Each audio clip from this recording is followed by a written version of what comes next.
하겠습니다. 제가 한 절, 여러분이 한 절 함께 교독하겠습니다. 오순절 날이 이름에 그들이 다 같이 한 곳에 모였더니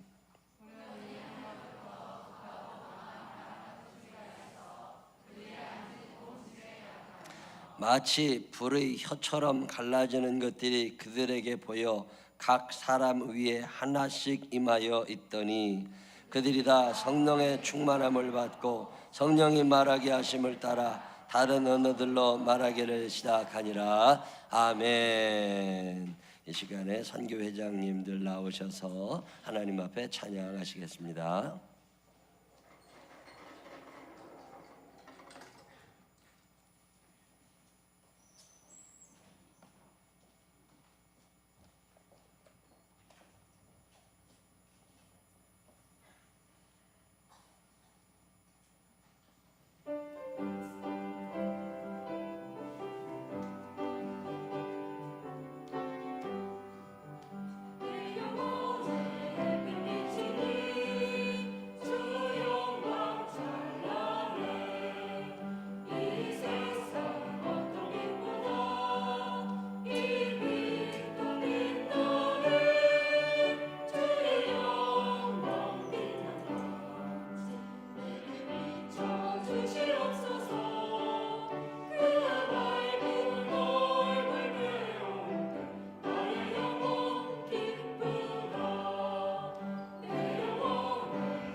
아멘. 귀한 찬양 감사합니다. 이 시간에 우리 목사님 나오셔서 심령의 부흥 귀한 말씀 주실 때 큰 은혜의 시간이 되시기를 바랍니다. 우리 목사님 나오실 때 할렐루야로 환영합니다. 할렐루야.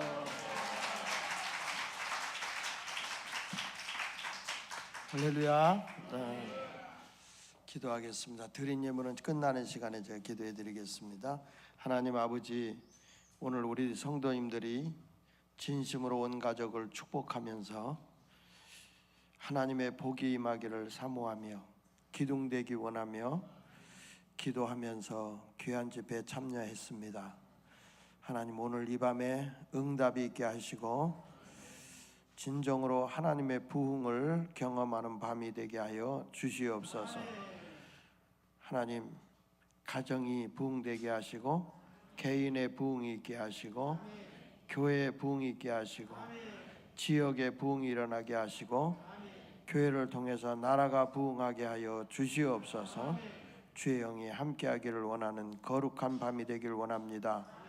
말씀을 듣는 중에 귀신이 떠나가고 병이 떠나가고 가난의 영이 떠나가며 묶인 것이 풀어지고 뒤틀린 것들이 펴지는 귀한 시간이 될지어다.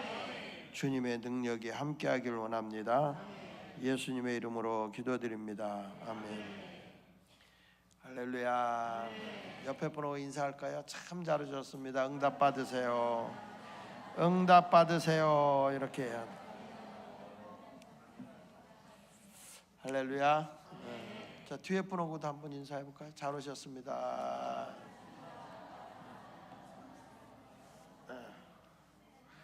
다 뒤돌아보면 벽밖에 더 보이나? 오늘은 심령부흥이라는 말씀을 증거하려고 그래요. 한번 따라합시다. 심령부흥. 심령부흥이 뭐냐 그러면 쉽게 설명을 하면 12의 혈류병 여인이 예수님의 옷자락에 손만 대도 나을 것 같은 믿음이 생기잖아요. 근데 그게 심령부흥이야. 근데 그 당시에 혈류병을 앓는 사람들은 정상적인 사람 앞에 가면 안 돼요. 나는 부정한 병을 앓고 있다고 생각해서 다 격리시켰거든요.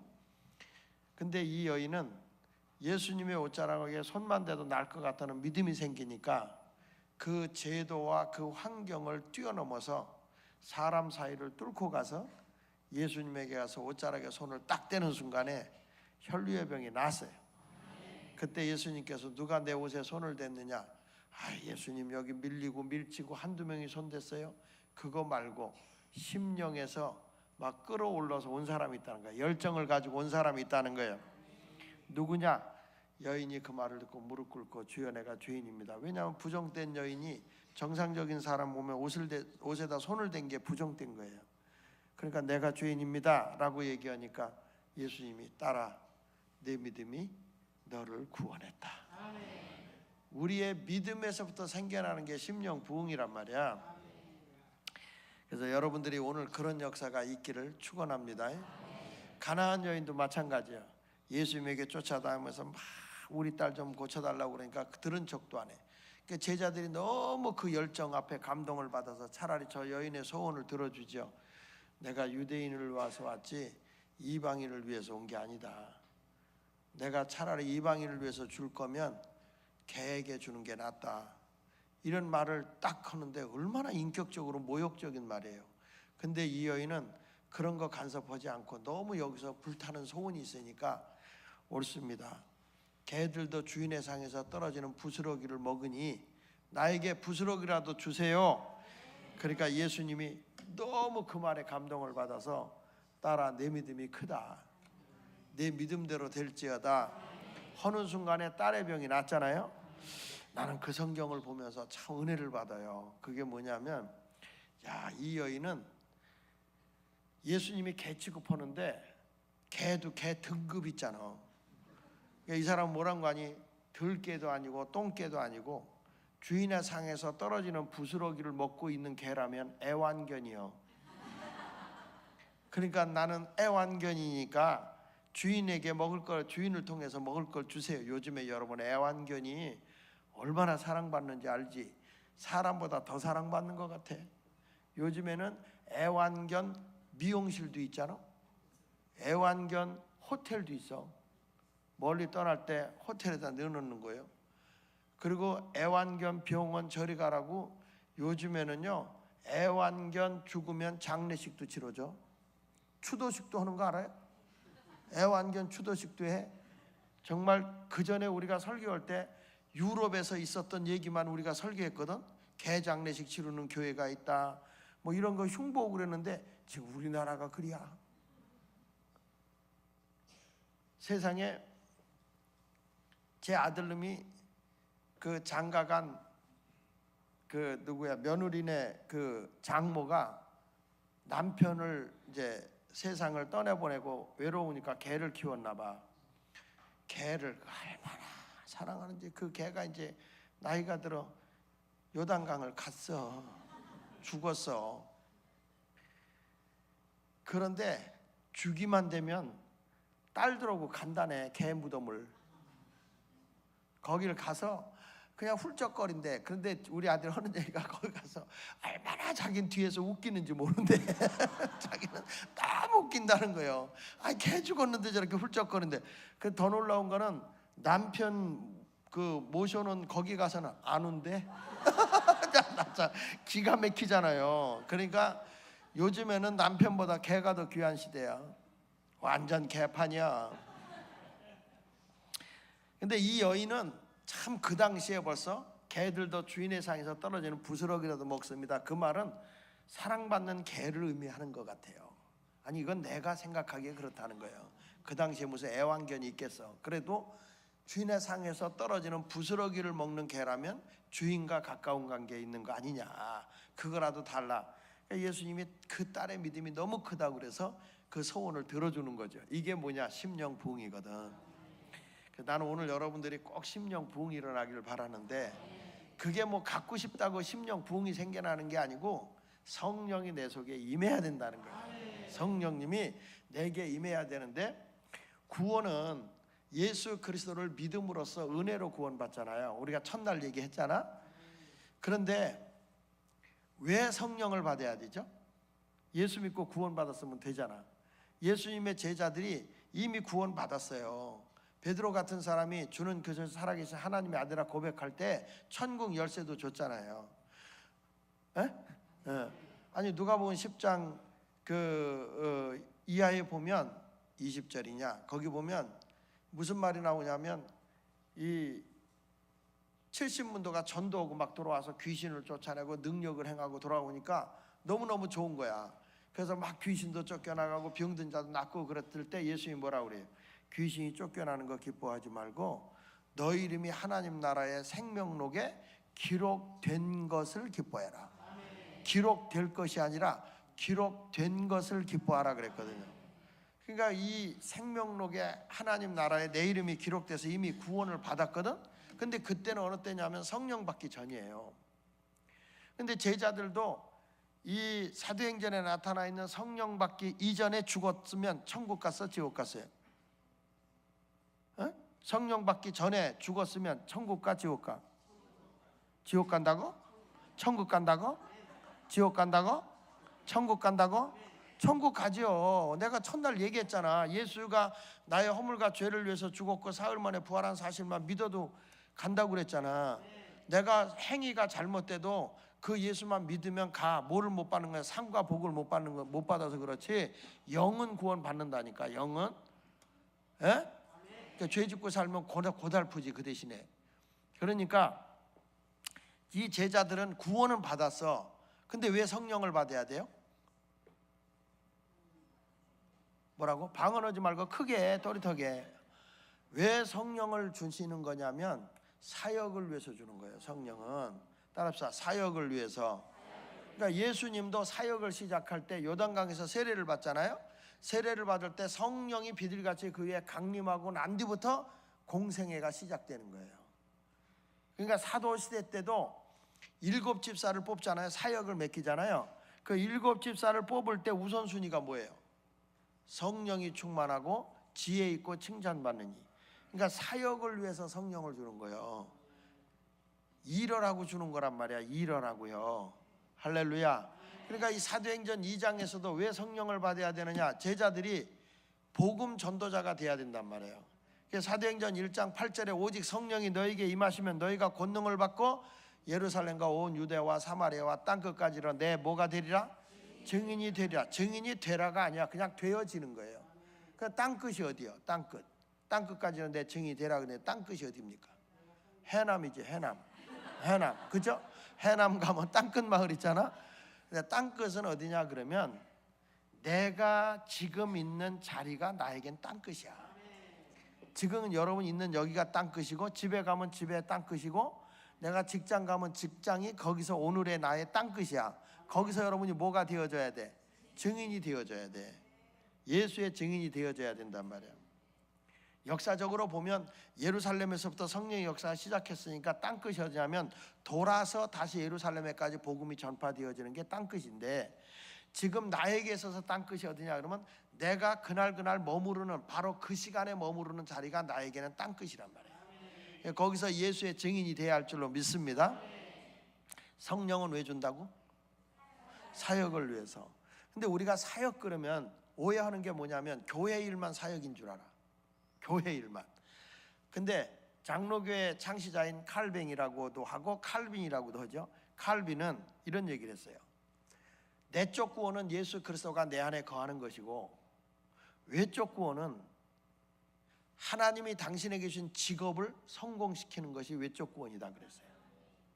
그러니까 직업이라고 하는 자체가, 이게 직업이라는 거를 이 원어로 해석해 보면 컬링이야. 소명이야, 소명.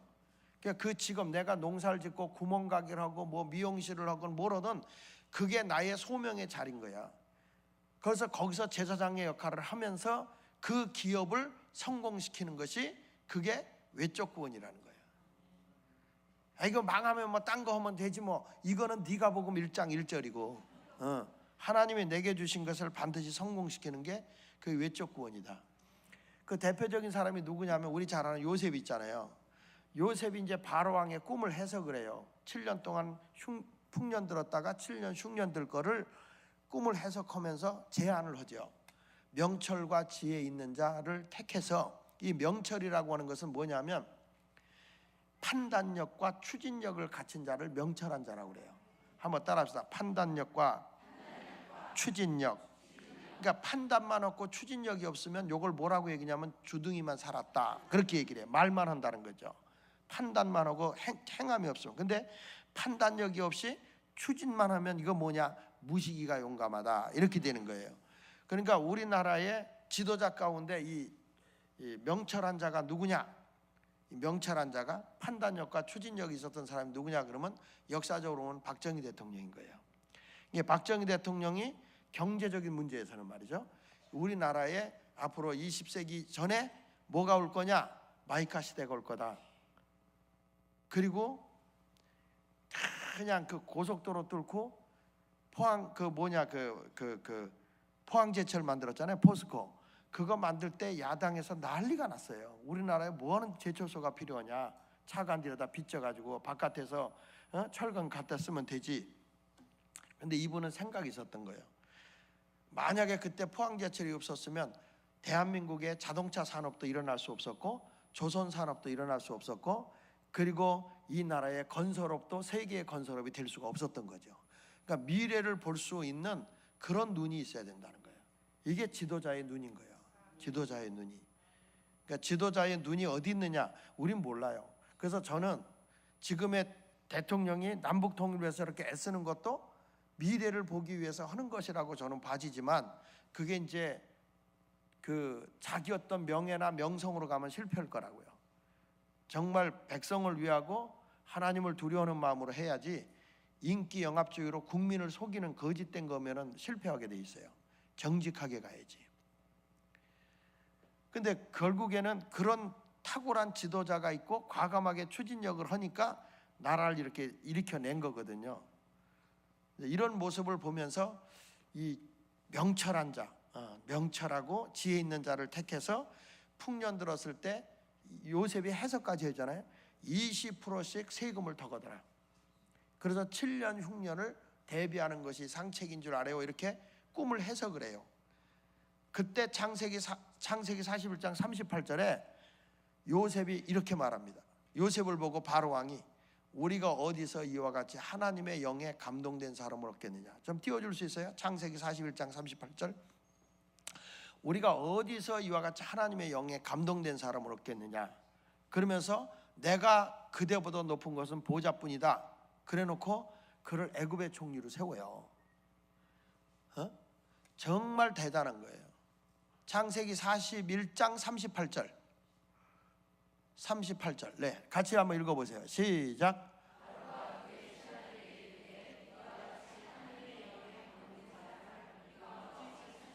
하나님의 영에 감동된 사람이라는 것은 성령의 사람이라는 거예요. 성령.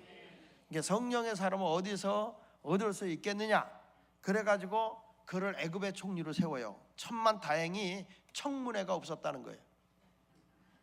청문회가 있었으면 안 되죠. 왜냐? 간통죄로 감옥에 있었던 사람인데다가 이 사람은 애굽 사람이 아닌데다가, 그리고 경력이라고 봐야 노예로 팔려와서 보디발의 가정 재산 관리해 준 거밖에 없어. 이런 사람이 어떻게 나라를 통치하겠냔 말이야. 안 되는데도 그 당시엔 천만다행으로 청문회가 없어가지고 애굽의 정리가 되고 나니까 이 사람이 하나님 주신 계명대로 세금을 20%씩 걷는 거야. 농산물을 어마어마하게 쌓아놓은, 나중에 쌓아놓을 데가 없었잖아요. 그때 제가 신방을 갔었다고. 신방을 갔는데 애굽 사람들이 그렇게 요셉을 욕합디다. 세금 많이 걷는다고.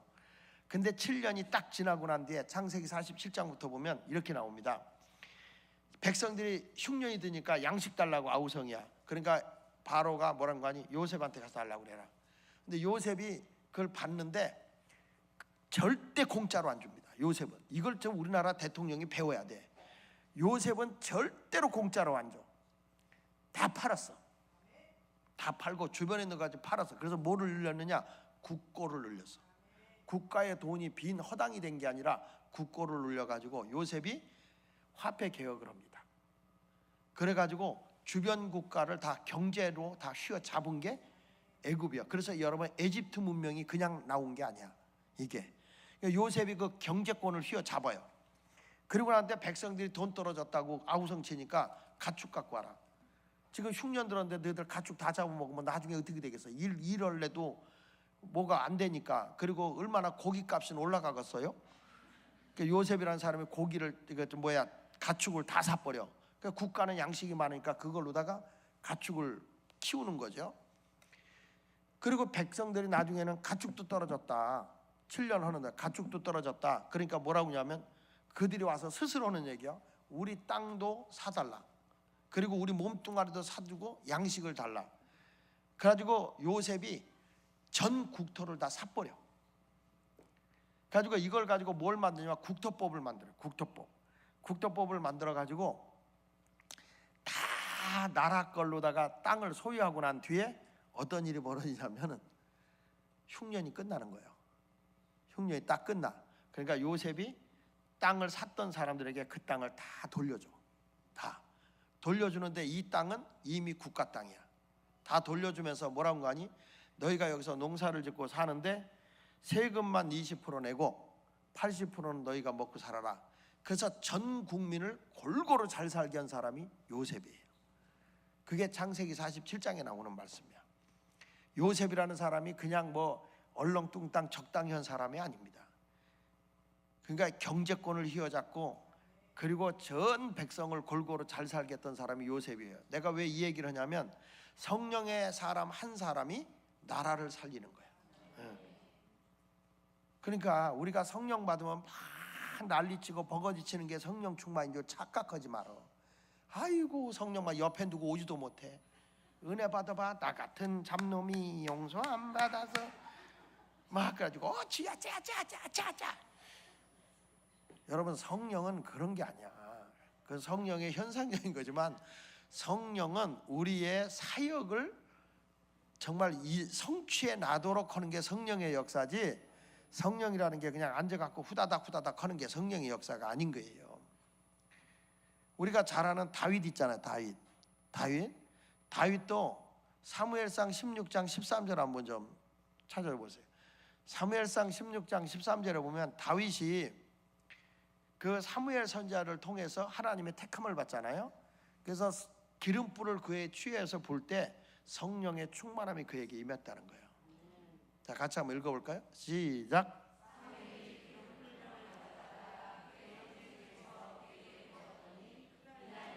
다윗에게 뭐가 크게 감동됐어? 여호와의 영에게 크게 감동됐어. 이게 뭐냐면 성령에 크게 감동이 된 거예요. 성령에. 그 뒤부터 다윗을 누가 인도하느냐? 성령 받고 난 뒤부터 하나님이 인도하는 거예요. 그러니까 다윗이 어디를 가든지 다 이기게 하네. 그러니까 어린 소년이 골리앗하고 싸우러 가서도 이겨. 골리앗 싸우고 이기잖아요. 그러니까 다윗이 가는 데마다 이기는 거예요. 그러니까 다윗의 명성이 점점 올라가서 결국엔 어떤 사람이 돼요? 이스라엘의 왕이 되는 거예요. 그러니까 통일 이스라엘을 세우는 거예요. 그러니까 이 사람이 우연히 된 게 아니라 성령. 그러니까 우리 학생들이 이런 집회 와서 성령 받잖아. 성령 받으면 성령의 사람은 누가 인도하느냐? 우리 하나님이 인도하셔요. 그래서 스가랴 4장 6절에 보면 내 힘으로 내 능력으로 안 되는 것도 성령으로 된다. 성령 받으면 되게 돼 있어요. 그러니까 여러분들이 성령을 받아야 돼, 안 받아야 돼? 받아야지. 성령은 받아야죠. 이게요, 성령을 받으면 참 희한한 게 지혜도 생겨요. 지혜도. 그러니까 성령을 받으면 이 어느 순간에, 그 전에 국민일보에서 신문에 나왔는데 사람이 평생을 살아가는 동안에 뇌세포를 10%도 못 쓴다는 거예요. 그런데 성령이 임재할 때 이걸 뇌를 조사해 보니까 성령이 충만하게 임할 때는 뇌세포가 막 활동을 하는데 뇌세포의 90%가 움직이더라는 거예요. 뇌세포가 막 90%가 움직이다가 어느 부분에 이 뇌세포가 활성화가 돼버리면 그 부분에 탁월한 사람이 되는 거예요. 이걸 우리는 일명 은사라고 그러잖아요. 그러니까 두뇌가 이렇게 잘 잘 깨우치지 못했던 사람이 성령 받는 순간에 두뇌가 깨우쳐져서 이 공부하는 것도 잘 이해가 안 되던 거에 비늘 같은 게 벗겨지듯이 환히 열리면서 다 이해가 된다니까. 뭘 경험을 해봤어야 알지.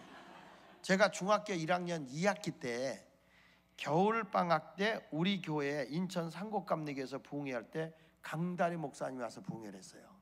제가 중학교 1학년 2학기 때야.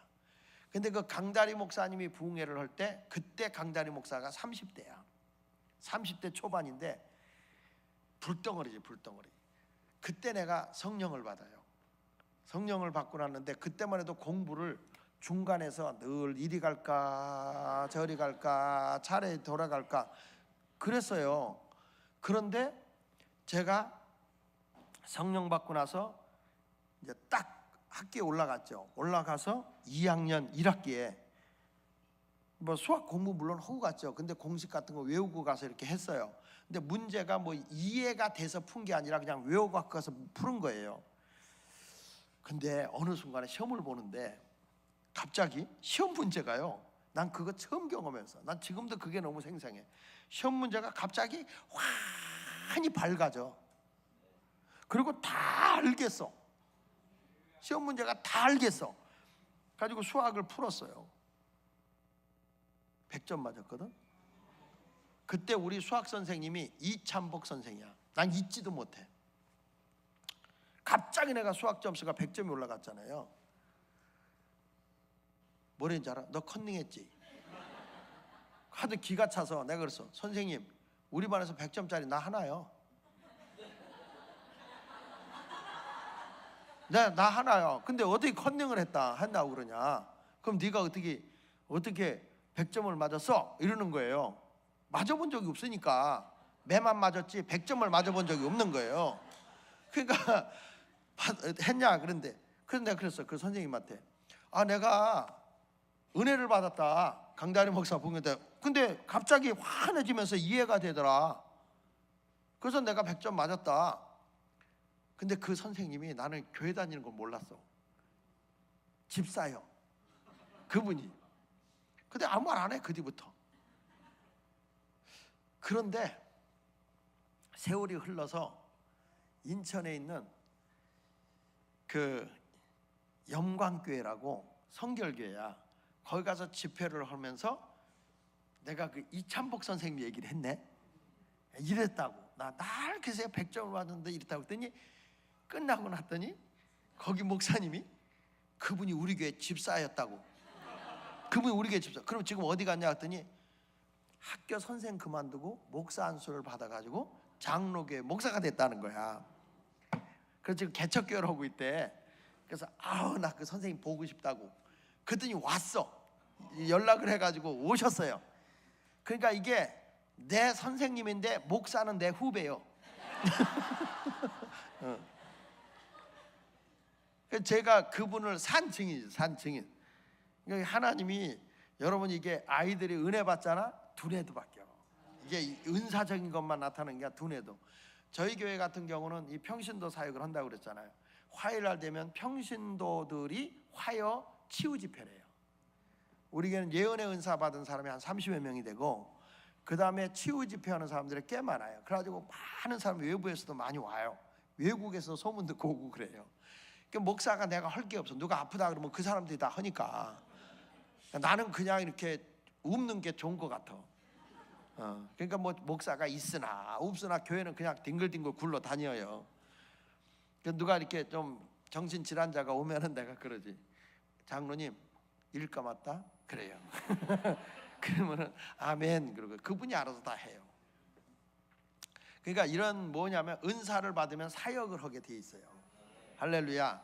그러니까 음악하는 사람들도 출애굽기 31장 1절 이하 3절까지 보면 출애굽기 31장을 한번 펴서 거기 보면 부살렐이라는 사람이 나오죠. 이 사람이 예술가야, 조각가야. 근데 자기가 할 수 있는 한도 내에서 하면은 그 한계가 있지만 자기 실력 플러스 성령의 충만함이 주어지면 그 속에서 하나님의 놀라운 역사가 일어나는 거예요. 그 출애굽기 31장 1절부터 여호와께서 모세에게 말씀하여 이르되, 다 같이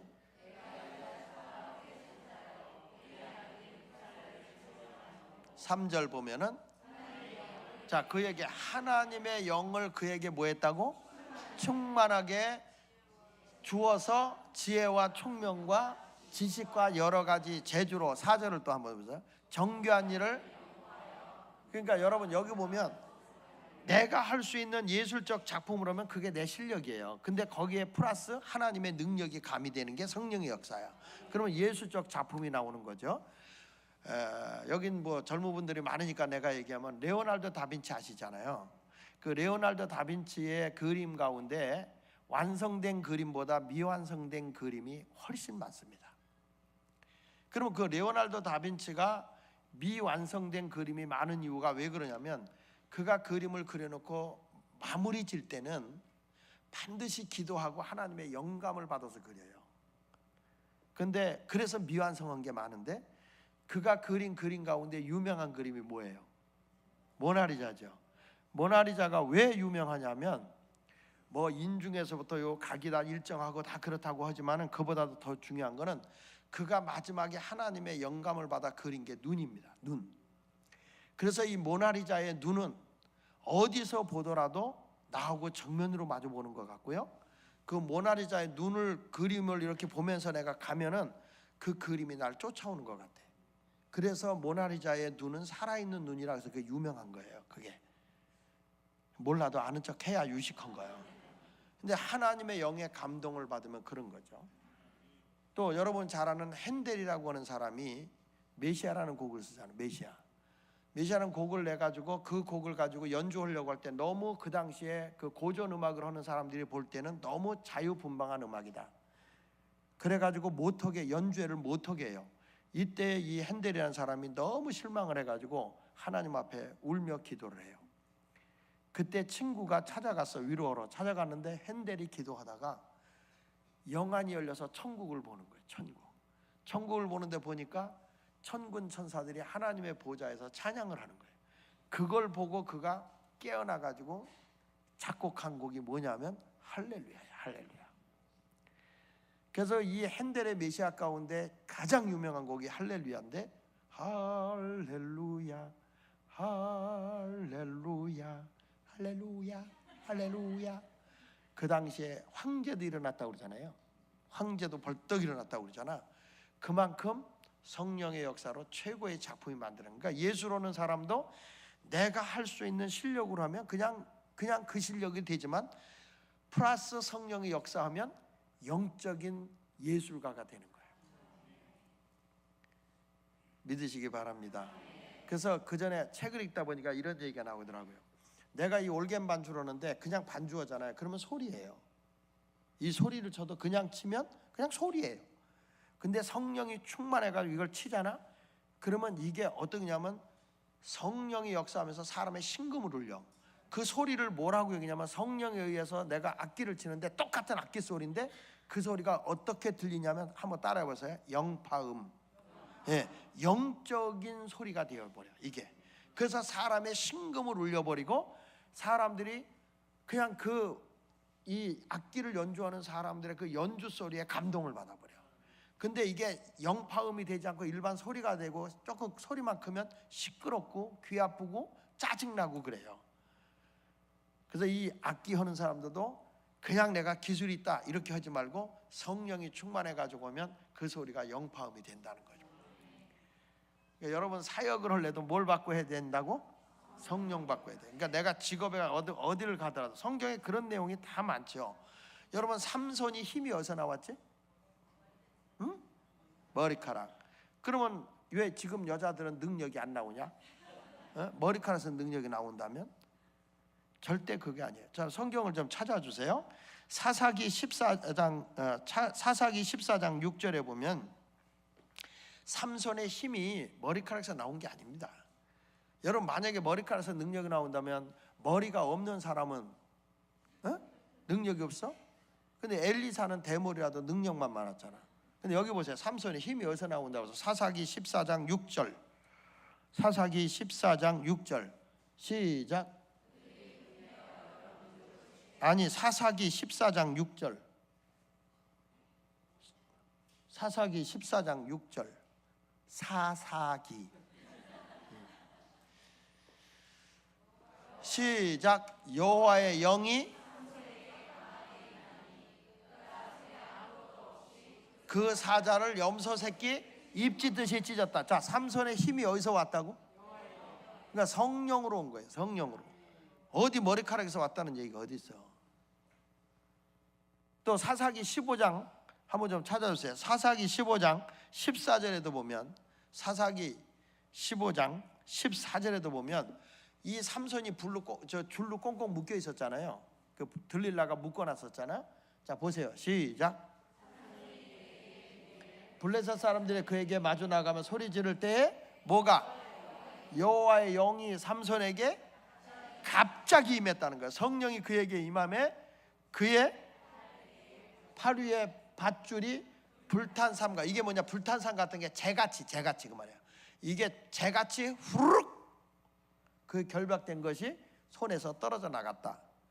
그 다음 절 보면, 그래서 15절에 보면 삼손이 나귀의 턱뼈를 취해서 얼마를 쳐 죽였다? 1000명을 쳐 죽였다. 그러니까 삼손의 힘이 어디서 나왔다는 거예요? 14, 하나님의 영, 성령인 거예요. 그러니까 오늘 여러분들이 성령 받잖아. 병든 몸이 건강해진다니까. 성령을 받으면 몸이 건강해. 근데 이 성령을 받아서 건강해지면 그 영을 유지해야 돼. 그걸 잃어버리면 또 우리가 질병이 온다고요. 성령에 항상 영적으로. 근데 우리가 왜 삼손이 머리카락에서 능력이 왔다 그 얘기를 하냐면 사사기 16장 때문에 그래요. 사사기 16장 19절에 보면은, 사사기 16장 19절 한번 찾아보세요. 자, 거기 보면, 자, 시작.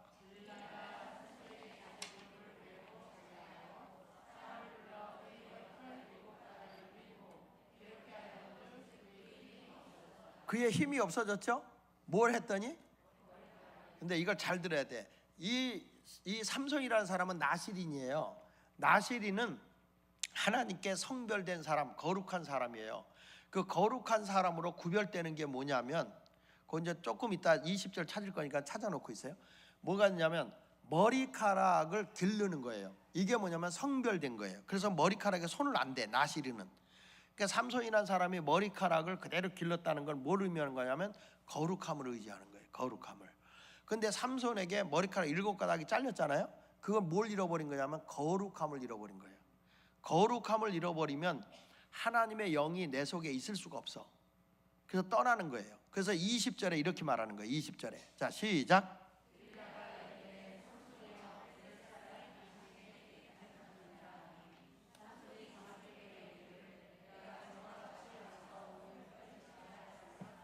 여호와께서 하나님이 이미 자기를 떠난 줄을 몰라. 이미 하나님이 소멸된 거예요. 여러분들이 성령은 왜 준다고 그랬어? 사역하라고 준 거예요. 삼손에게 성령을 왜 주고 힘이 있게 했냐면 블레셋 군대를 물리치고 이스라엘 백성을 해방시키라고 삼손에게 그 성령의 능력을 준 거예요. 근데 삼손이 그 사역을 안 하고 이 블레셋 군대하고 수수께끼나 하고 앉았고, 그리고 들릴라가 그 블레셋 여인하고 치마차락에 이렇게 휘말려서 사는 거예요. 그래서 저는 미국에 가도 자유여신상 있는 데 가면 절대 안 올라가거든. 왜 안 올라가냐면 자유여신상 올라가면, 계단 올라가면 꼭 그 여자 치마 속을 들어가야 되거든. 그러면 능력이 없어져요. 그래서 밑에서 보죠. 한국의 할머니가 자유여신상을 보고 와서는 생각이 안 나. 근데 참 우리 한국의 할머니들이 지혜로워요. 그 자유여신상 5글자를 3글자로 고쳐버렸어. 생각이 안 나니까. 내가 미국 가서 그거 보고 왔어. 그래서 뭘 보고 왔냐? 자유여신상. 근데 이게 떠오르질 않아. 이걸 3글자로 고쳐버렸어. 어디 고친지 아세요? 불든 년. 그 있잖아요. 불든 년. 그래가지고 자유여신상이 불든 년이 됐는데, 근데 이 삼손이라는 사람이 그 능력을 잃어버리니까 힘이 없어져 가지고 눈알이 빠지고 비참하게 되죠. 자, 거기 보니까 21절에 그렇게 나왔고, 나중에 삼손이 어떻게 됐어요? 22절 한번 볼래요? 근데 머리털이 어떻게 돼서 밀린 후에는 그 능력이 다 사라진 거예요. 뭐냐면 저기가 그 거룩함을 잃어버렸기 때문에. 근데 얼마가 지난 후에 어떻게 됐을까? 머리가 자랐지. 머리가 다시 자라기 시작해. 자란 거예요. 그러니까 자라고 나니까 머리가 회복이 되고 나니까 어떤 일이 벌어져서 거예요? 다시 거룩함을 찾은 거야. 나실인의 거룩함을. 그러니까 하나님의 영이 다시 와. 그래가지고 성벽에 기둥을 밀어 제껴서 그 당시에 블레셋 사람을, 이 삼손이 정상적으로 있을 때 죽인 블레셋 사람보다 훨씬 많은 사람을 죽이고 자기도 죽죠. 자, 이게 뭐냐면 사역을 감당하지 못하면 이렇게 눈깔이 빠져. 그러니까 눈이 있고 눈깔이 있잖아. 여러분 우리나라 말 있잖아. 입이 있고 주둥이가 있고 아가리가 있어. 그렇죠? 한국 국어사전 딱 보면 입, 말과 행동이 일치함. 주둥이, 말만 있고 행동이 없음. 아가리, 남을 험담하고 악담함. 이렇게 한국 국어사전에 분명하게 단어가 해석되어 있지 않다는 거죠. 내가 보기에 그렇다는 거예요. 내가 보기에. 또 그 진짜 국어사전에서 찾으면 안 돼. 응.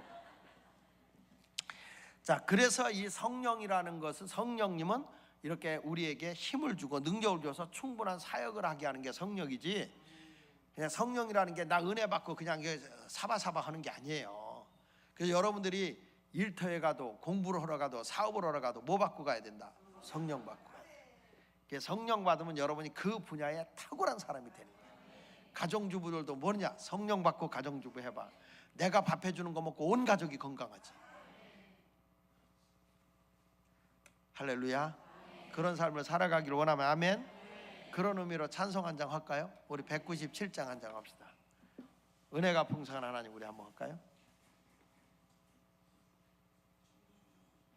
은혜가 풍성한, 박수 치면서.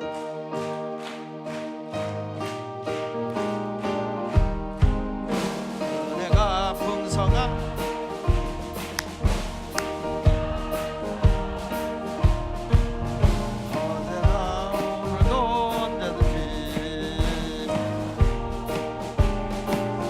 아멘. 주여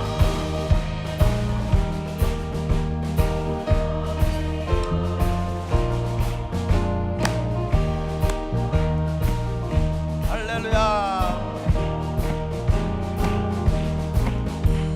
영광 아멘. 성령께 하소서 태우소서. 아멘. 주여 할렐루야. 오늘도 성령의 뜨거운 오늘도 충만케 하소서. 인생의 제물로 돌아가신 어린 양 우리 주 예수여, 구속의 은혜를 할렐루야. 할렐루야. 주여 이 시간 성령의 뜨거운 불로서 할렐루야. 주님의 기쁘신 은혜 많은 세상에 하늘의 권세로서 아멘. 주여 할렐루야. 오늘도 뜨거운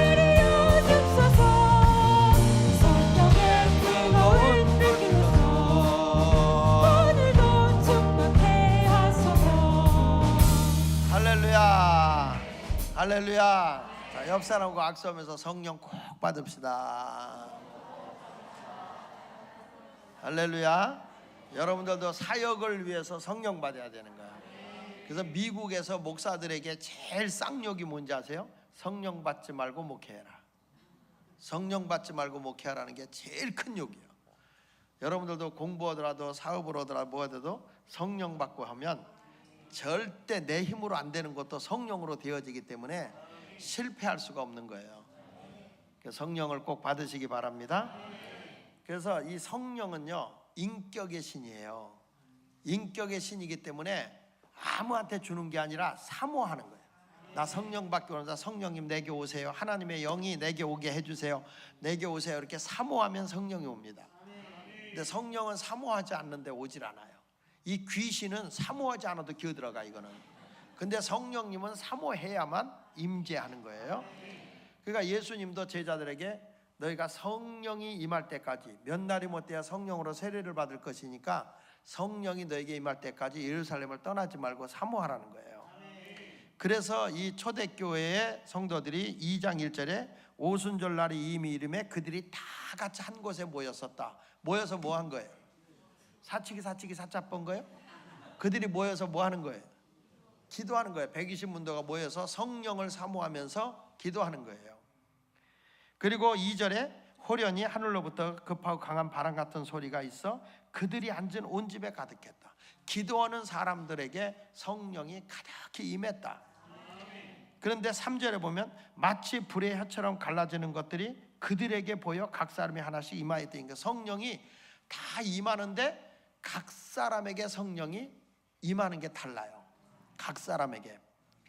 그래서 그들이 다 성령의 충만함을 받고 성령이 말하게 하심을 따라 다른 언어들로 말하기 시작했다 그랬는데 1절에도 그들이, 2절에도 그들이, 3절에도 그들이, 4절에도 그들이 나오죠.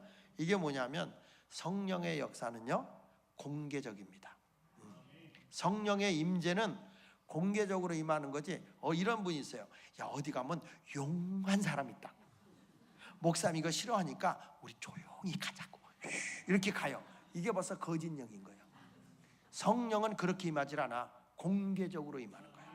그러니까 어디가 용하다. 용은 원래 막이요.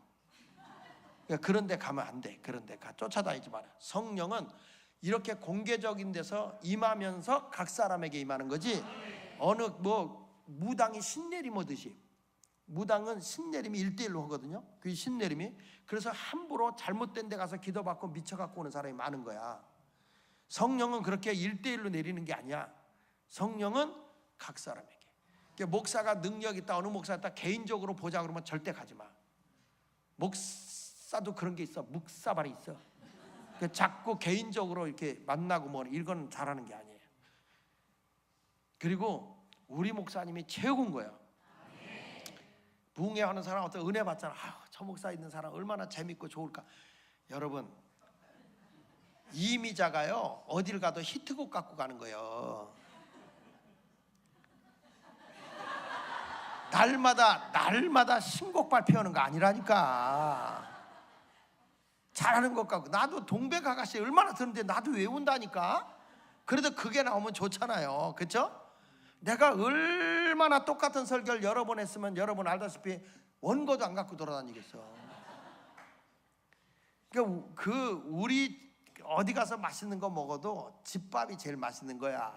아내가 해주는 밥이 제일 맛있는 거 아닙니까? 그렇게 그래야지. 우리 목사님한테 저 목사 얼마나 재밌냐. 아이고 어떤 특수등신은 우리 집사람 보고 사모님 참 재밌겠어요. 목사님 저렇게. 아이고 집에 가서 말도 안 한다.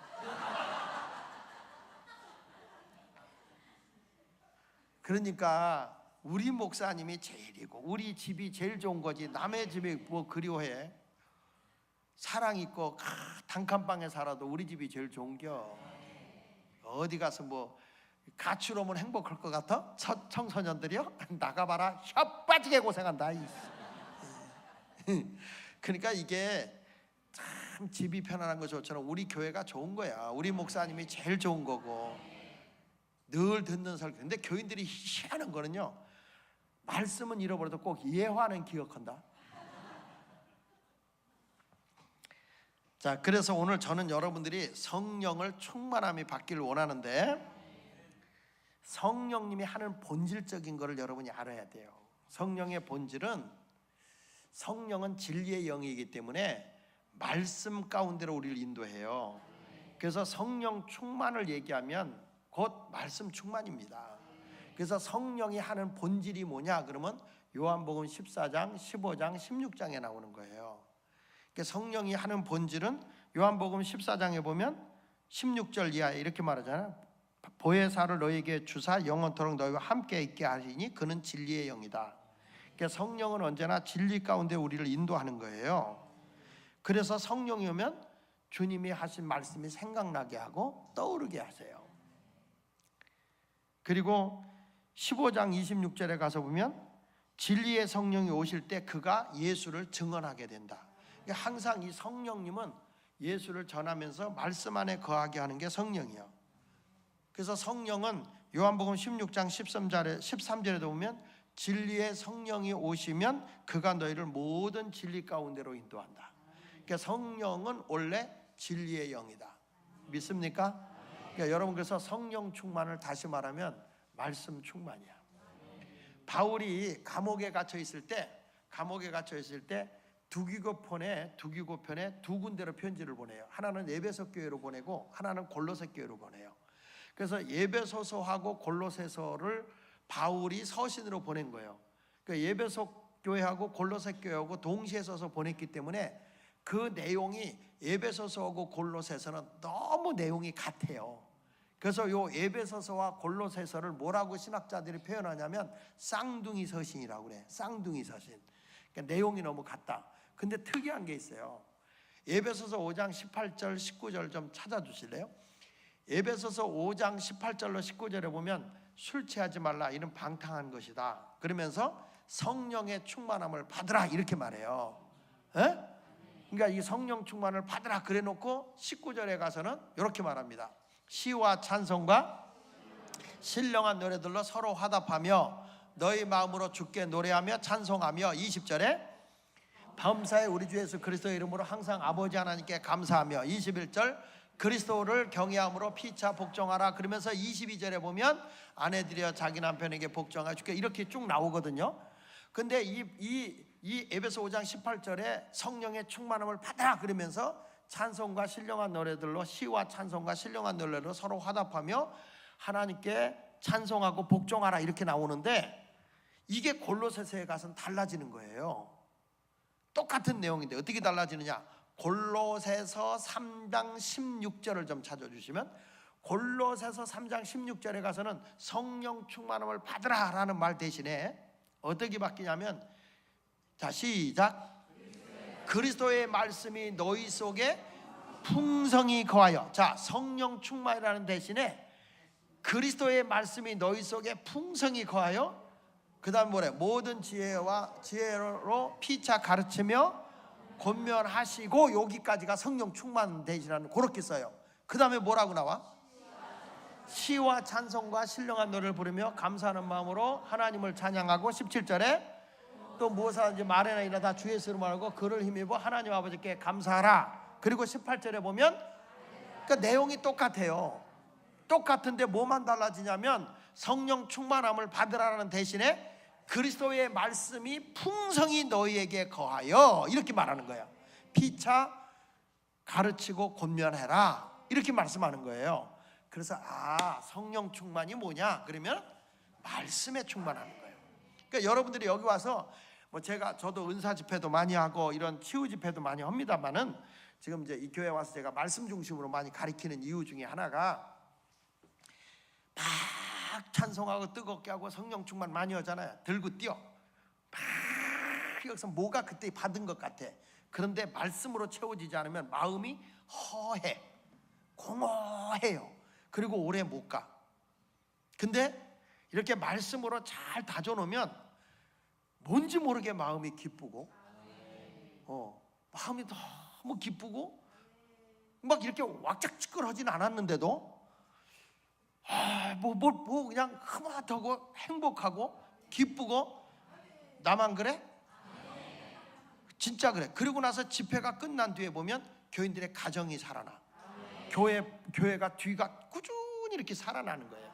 이게 왜 그러냐면 말씀의 충만함이야. 그러니까 초대교회도 성령이 충만하고 나니까 뭐냐면 하나님의 말씀이 흥황하여 부흥이 더했다는 거예요. 그러니까 성령 충만은 뭐라고? 그렇지. 어떤 사람은 말씀은 안 보고 맨날 기도하면서 점 보듯이 주여 오늘은 무슨 말씀을 주시려나 하니까 촥 거기 피었더니 가룟 유다가 자살해 죽은 게 보이는 거예요. 주여, 내가 힘드니까 죽으라는 것입니까? 그래도 모든 건 3세번이죠. 그리고 그 다음날 또 기도하고 주여 하고 딱 폈더니 이 예언의 말씀을 읽고 듣고 지키는 자가 복이 있느니라 그랬어. 그래서 내가 진짜 죽어야 됩니까? 3세번입니다. 그리고 기도하고 딱 폈더니 믿음이 있노라 하면서 행함이 없는 믿음은 곧 죽은 믿음이지. 어리석은 거지. 말씀은 어떻게 봐야 되냐면 통으로 보기를 해야 돼. 통으로. 그래서 저는 이 성경 공부를 많이 시키는데 제가 직접 교재를 써요. 교재를 쓰는데 저는 어떻게 성경 공부를 시키냐면 예배소서를 통으로 교육시키고 요한복음이 두 권으로 나와요. 하나는 생명 있는 그리스도인 그래서 1장부터 12장까지. 그 다음에 사역하는 그리스도인 13장부터 21장 이렇게 교재를 써요. 성경 공부를 그걸 갖고 시켜요. 그 다음에 이제 야고보서는 행함의 신앙이잖아. 그래서 성숙한 그리스도인 해가지고 그거는 야고보서를 중심으로 이렇게 쓰고 구원론에 대해서는 로마서로 쓰고 이런 식으로 해서 이 교재를 전 만들어요. 성경 공부 교재를. 그러니까 다른 데서 성경 공부하는데 보면 여기저기서 막 따오거든. 따오면 그게 말씀에 능력이 없어요. 말씀을 통으로 이렇게 딱 보는 게 참 좋은 거야. 근데 이번에 여러분들도 부흥회 끝나고 나서는 말씀을 가까이 하는 게 좋아요. 하나님의 말씀을 가까이. 그러니까 많이 읽으려고 할 필요는 없어. 그냥 짧게 읽더라도 그 말씀이 내 것이 되도록 여러 번 읽고 또 묵상하고 기도하고 그렇게 하면서 자꾸 조금 읽어나가면서 그 말씀이 나에게 믿음으로 와야 돼. 약속의 말씀으로 올 때 응답이 오는 거예요. 어떤 분은 뭐랬는지 알아요? 요즘에 불면증으로 잠이 안 와서 죽겠어 그랬더니 뭐랬냐면 성경 읽어. 여러분 성경 읽으면 잠이 잘 오지?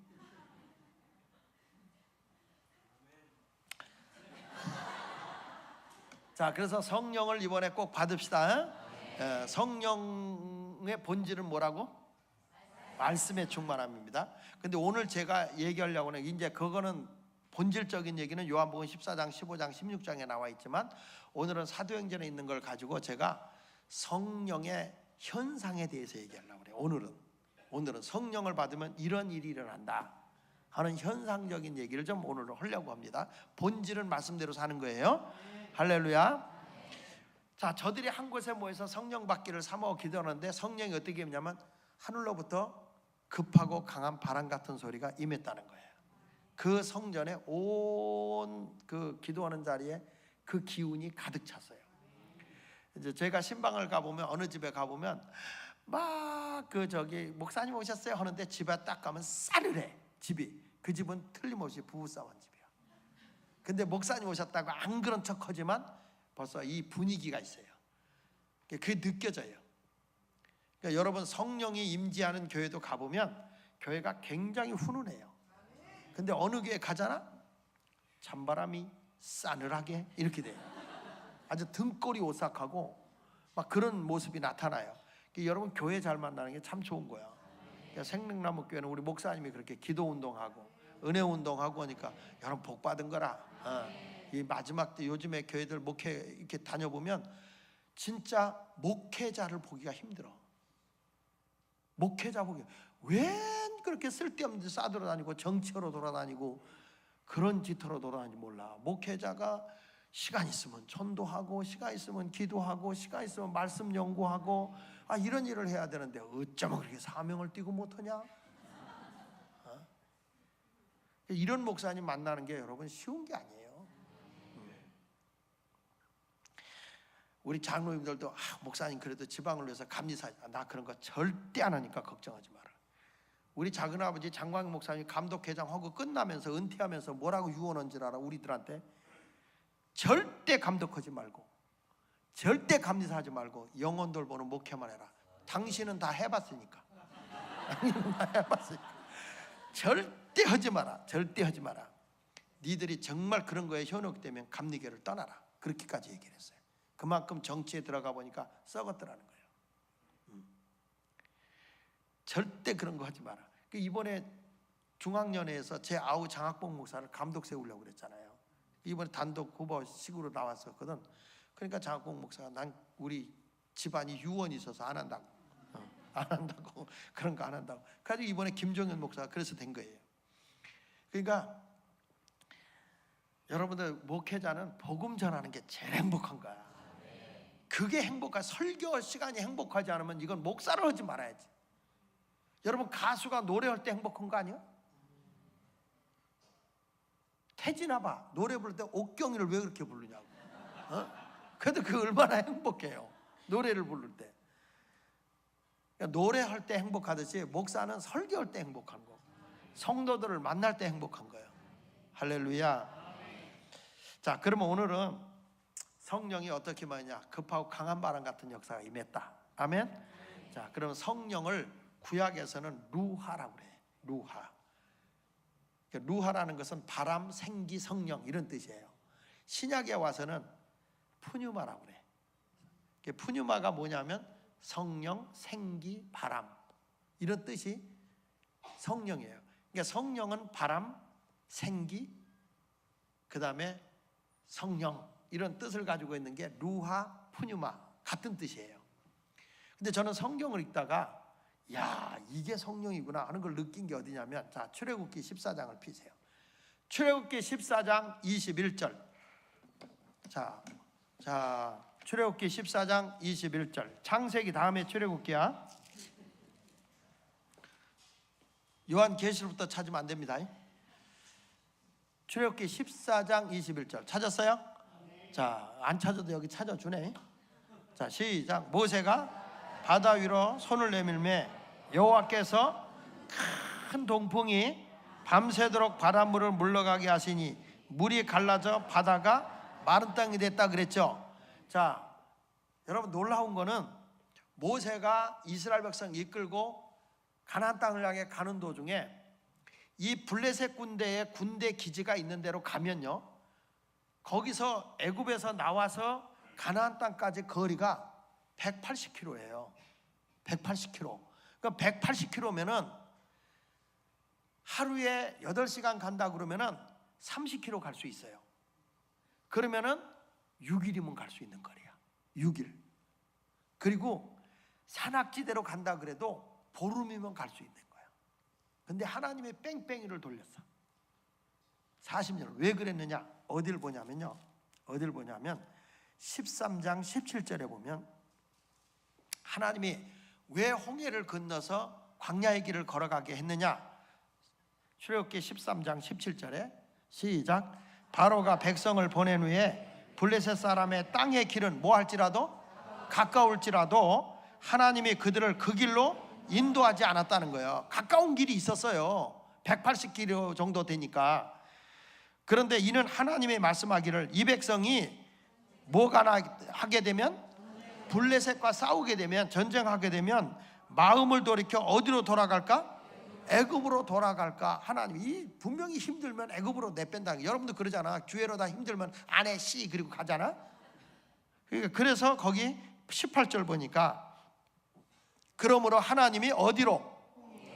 홍해의 광야의 길로, 홍해의 광야 길로 돌려 백성을 인도하심에 이스라엘 자손이 애굽 땅에서 대열을 지어 나왔다. 그러니까 하나님의 빠른 길이 있었지만 홍해로 돌리는 이유는 저들이 어려움 만나면 애굽으로 옛 생활로 돌아갈 것 같다라는 거예요. 그래서 우리 하나님이 홍해를 건너가야 되는데 이 홍해가 얼마나 깊어요. 지금도 유조선 다니니까 뭐 깊은 데는 몇백 메타도 돼. 몇백 메타. 그런 데인데 하나님께서 여기 보면 이 14장 21절에 큰 동풍을 불었다고 그랬죠? 예? 물을 여기다 놓고 사람이 푹 불면 물이 이쪽으로 밀려요. 그러니까 하나님의 워낙 센 바람을 보니까 물이 갈라진 거예요. 이게 빠진 게 아니고 물이 이렇게 밀려난 거예요. 이렇게 하나님의 바람에 밀려난 건데, 원문에서 보면 이 큰 동풍이요 루하예요. 큰 동풍이 루하예요. 성령이에요. 성령. 하나님의 영, 성령의 능력으로 하나님의 홍해를 밀어낸 건데, 성서학자들의 얘기를 빌리면 이스라엘 백성 200만과 짐승떼가 건너가려고 하는데 얼마나 갈라졌느냐 그랬을 때 2.4km 정도가 밀려났다는 거예요. 2.4km가 쫙 밀는데 옆에는 이제 하나님의 바람으로 쫙 파도가 어마어마하게 이렇게 밀려난 거예요. 여러분 건너가라면 가겠어? 못 가죠. 바람 불면 합쳐지니까 죽으니까 못 가잖아. 그러니까 애국 군사가 쫓아오는 거야. 그러니까 다급하니까 이판사판이다. 그리고 가다가 중간쯤 가서 내가 보기에 생명나무 교인들은 빠져 죽을 확률이 높다. 왜 그러냐? 딱 가다 보니까 갑자기 물이 빠졌으니까 큰 바위 있는 데를 보니까 전복이 엄청 많이 붙어있어. 따야 돼, 가야 돼. 따야지. 그 바위 밑에 보니까 바닥까지 하나가 있단 말이야. 거기에 막 문어, 낙지가 막 기어다니고 있어. 그거 어떻게 해야 돼? 그거 잡다가 빠져 죽어. 그러니까 애국 군사가 쏜살같이 쫓아오는 거예요. 그러니까 이 이스라엘 백성들이 혼비백산에서 홍해를 딱 건너가는 순간에, 딱 건넌 순간에 바람이 딱 멎어버려. 그러니까 애국 군사는 물에 잠겨서 다 죽어버리고 이스라엘 백성만 건진받은 거야. 요게 성령의 바람이라는 거야. 그러니까 성령의 바람을 불면 어떤 일이 일어나느냐? 첫째, 내 갈 길을 열어주신다. 그러니까 성령은 내 길을 열어주시는 거예요. 이게 막혀있어, 막막해. 이야, 이게 직장이고 어디고 다 막막해. 이거 어떡하지? 근데 하나님의 길을 열어요. 그러니까 바울이 아시아로 복음을 전하러 가려고 해도 하나님이 막히니까 어디로 열어? 답은 마게도냐. 다시 어디로 열어? 답은 마게도냐라니까. 다시 아시아를 가기를 원했는데 하나님이 어디를 열었어? 마게도냐로 열었어. 이 동네는 답을 가르쳐줘도 대답을 안 해.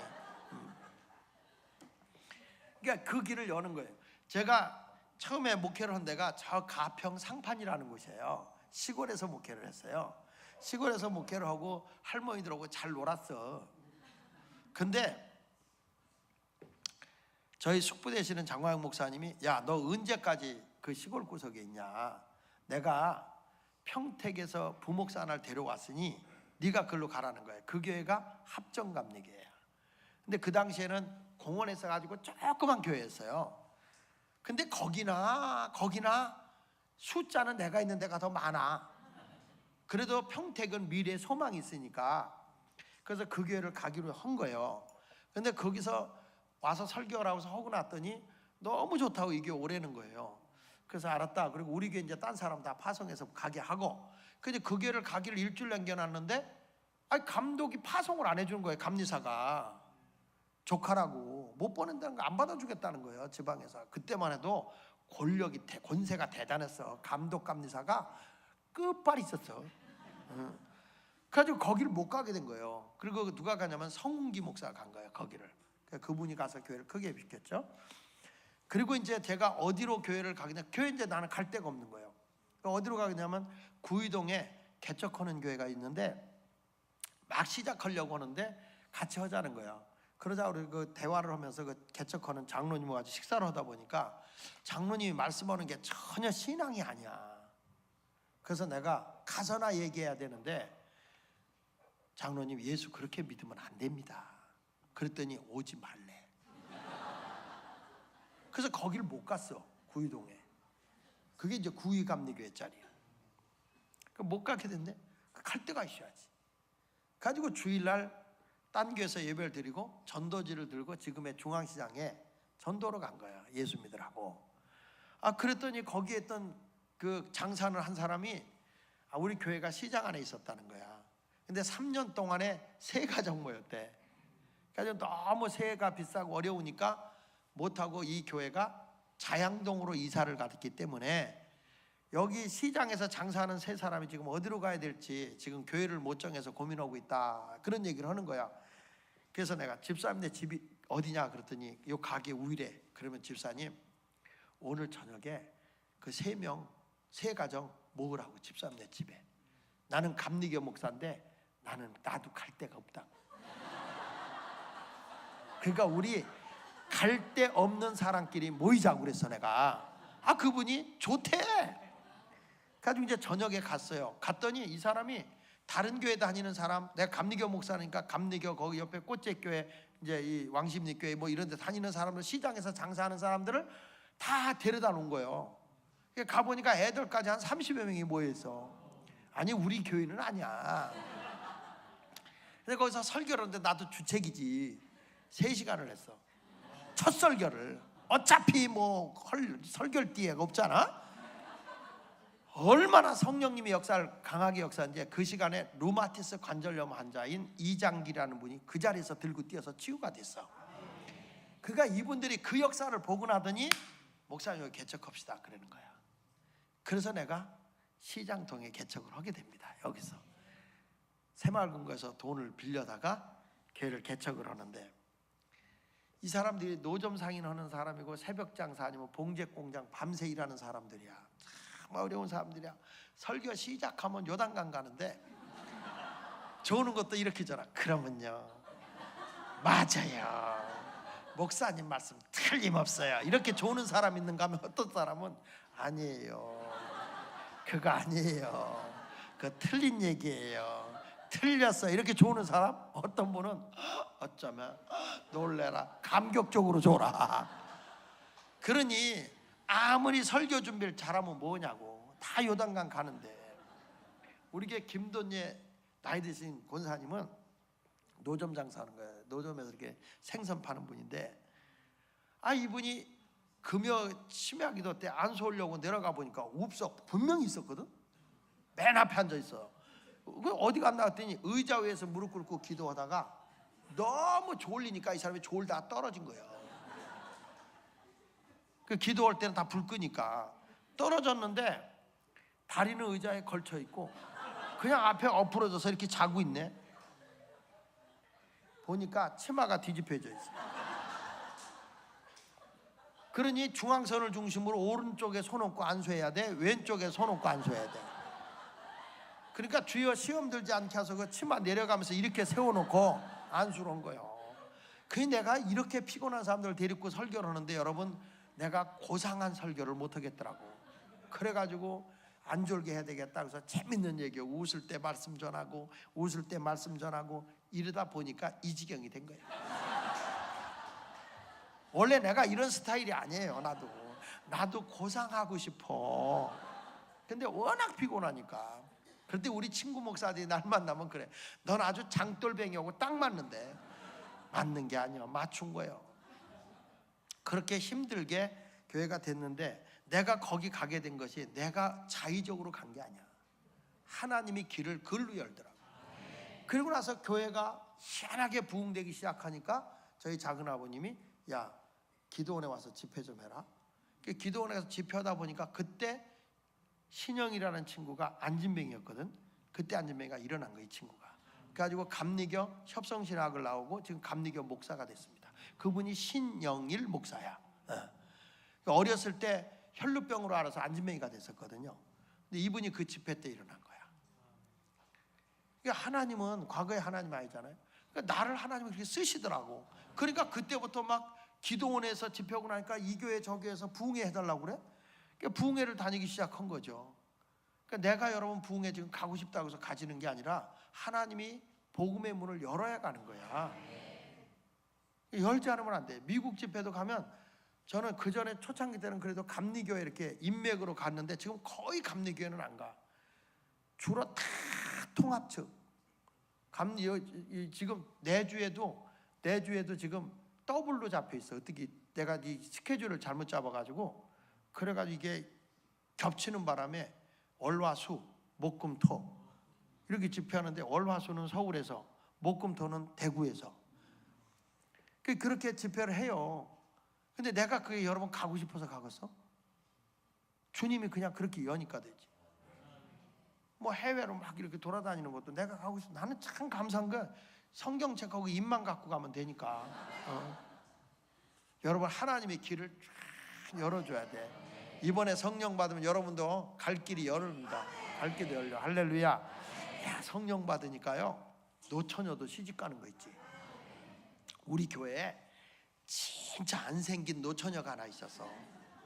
너무 안 생겼어요. 씩 웃잖아. 그럼 귀신도 경기해.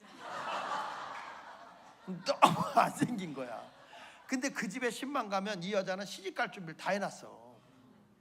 근데 누가 봐도 이 여자를 데려갈 리가 없어요. 근데 이제 이렇게 하나님 앞에 집회하면서 난 우리 교회 이렇게 자체 집회하는 경우가 종종 있거든. 집회를 하는데 소원 예물을 드려라. 그리고 읽는데 뭐 주일 많이 오고 이렇게 야 잔소리 말고 아멘이나 저 시집이나 가 아멘 해. 그랬더니 아멘 그래.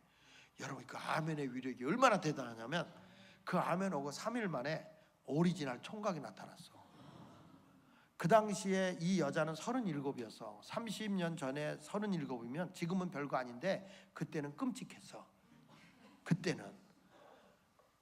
그런데 42살 먹은 오리지널 총각이 나타난 거야. 오리지널이 뭔지 아시지? 응? 오리지널. 오리도 지랄하면 날아간다 이게. 네. 그래가지고 오리지널 총각이 나타났는데 이 남자는 너무 잘생긴 거야. 키도 크고 너무 잘생겼어. 딱 선 보고 나오는데 남자의 얼굴이 창백해. 아, 딱 얼굴 보니까 아니야. 끝난 거야. 근데 불렀어. 불러놓고 인물 보고 하려면 하지 마. 왜? 그건 뭐 귀신도 경기하니까. 근데 이 여자의 장점이 5가지가 있어. 그 얘기는 듣고 네가 결정해라. 첫째, 이 여자는 성품이 고와. 성품은 타고나거든요. 성품이 고와. 둘째, 성실해. 한번 직장 가면 왔다 갔다 하자. 꾸준해. 그럴 수밖에 없어. 누가 써주지를 않아. 너무 안 생겼으니까. 셋째, 내가 청지기론을 가르쳐서 여자가 돈이 있어. 근데 이 남자는 고아 출신이야. 고아 출신이라 용문자라서 기도하고 나왔다는데 가진 거라고는 남자가 가지고 있는 그거 외에는 아무것도 없는 거야. 아무것도. 여자가 돈이 있다. 그리고 넷째, 믿음이 이뻐. 믿음은 좋아졌다 나빠졌다 할 거 있거든요. 그래서 믿음이 이뻐. 이 정도면 훌륭하지 않아? 5번째 안 들어도? 이왕이면 목사님 5번째도 얘기 다 하세요. 그래. 꼭 듣고 싶냐? 꼭 듣고 싶대. 5번째가 제일 좋은 거다. 뭔데요? 5번째, 이 여자를 데려가잖아. 예. 어떤 놈도 넘보지를 않아. 그랬더니 이 남자가 배꼽을 잡고 웃는 거야. 그건 확실하다는 거야. 그건 확실하다는 거야. 사람이요, 웃으면 만사형통이야. 근데 이 친구가 뭐라는 거 아니? 목사님 뜻대로 하겠대. 야, 네가 장가 가는데 네 뜻대로 해야지 왜 내 뜻대로 하냐? 아이, 목사님 뜻대로 하겠습니다. 진짜냐? 진짜입니다. 근데 그 교회 목사님이 정말 훌륭하다고 그래, 믿음이. 그래서 알았다. 그러면 선본 날이 그때 화요일이었거든요. 이번 토요일 날 결혼하자. 여러분, 나이 든 사람은요 얼떨결에 해야 됩니다. 이것저것 따지면요 절대 못해요. 너무 조건이 많아요. 걸려있는 게 많고. 그래서 이번 토요일 날 하자 그랬더니 네? 목사님 저요 집도 없고 아무것도 없어요. 지금 못해요. 그래. 그래서 솔직하게 얘기하자. 42년 동안 준비 안 된 놈이 얼마나 기다리면 장가 갈 준비가 되냐? 솔직히 얘기해봐. 한 달? 1년? 2년? 그건 자신 못하죠. 그러니까 잔소리 말고 너는 그날 목욕만 하고 와. 여자가 준비가 다 돼 있어. 여자가. 그러니까 여자가 준비할 때가 너는 장가만 오면 돼. 그래가지고 남자의 승인을 받았어. 전화를 했어. 그 집사님한테, 그 딸 어머니, 홀어머니한테. 그 어머니도 고민이 많은 거예요. 다른 애들은 다 시집장가 갔는데 이 맏딸만 못 가니까. 그 누가 데려가겠어요? 귀신도 경기하는데. 그래가지고 집사님, 목사님 웬일이세요? 내 날 잡았어. 에? 좋대요? 뭘 좋아? 얼떨결에 싸보내자고. 그 어머니도 아주 좋아가지고 언제요? 이번 토요일 날. 네? 목사님 얼떨결에 보내야 돼. 이것저것 따지면 안 돼. 내가 보니 믿음 좋고 좋은데 부모가 없어서 고생해서 그렇지 뒷바라지만 하면 얼마든지 훌륭한 사람 될 거야. 그 목사님도 아주 칭찬하더라고. 합시다. 그랬더니 그 박사님도 목사님 뜻에 따를게요. 근데 목사님 집은 어디래요? 없어. 그럼 어떻게 해요? 데릴 사이로 데려오든지 방 하나 얻어줘. 집사님이. 그래도 되잖아. 고하니까 데릴 사이로 오든지 그렇게 하라고. 알았어요. 그래서 딸이 뭐라고 하든 우리 둘이 밀어붙이자고. 그러니까 둘이 의기투합을 했어.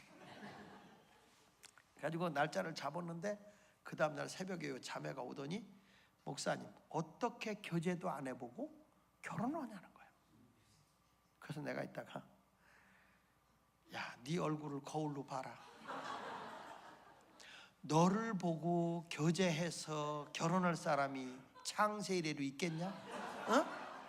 그런 말이 여기까지 나오고지만 그런 말을 못하는 거예요. 어떻게 인격 모독의 말을 그렇게 해요. 그래가지고 교제한다고 사람 아는 거 아니야. 살아봐야 아는 거야. 교제할 때는 이것도 먹어봐 저것도 먹어봐 그러지만 결혼하고 나면 절대 그런 거 없어. 아, 맛있다 맛있다 지만 먹어. 그리고 맛이 없어야 그때서 먹어봐. 이렇게 주는 게 남자야. 그러니까 잔소리 말고 주 안에서는 원수를 사랑하고 미워하면 선대하고 저주하면 축복하라고 그랬잖아. 내가 목사님한테 들어보니 이 남자 신앙 참 좋아. 믿음 안에서 네가 뒷바라지만 해주면 얼마든지 일어날 수 있는 사람이야. 부모를 못 만나서 고생해서 그렇지 네가 도와주면 얼마든지 될 수 있어. 그래가지고 밀어붙여서 나흘 만에 결혼식을 올렸어. 제 예언은 정확히 맞았어요. 아들 딸 낳고 잘 사는데 아직까지도 어떤 놈도 넘보질 않는다.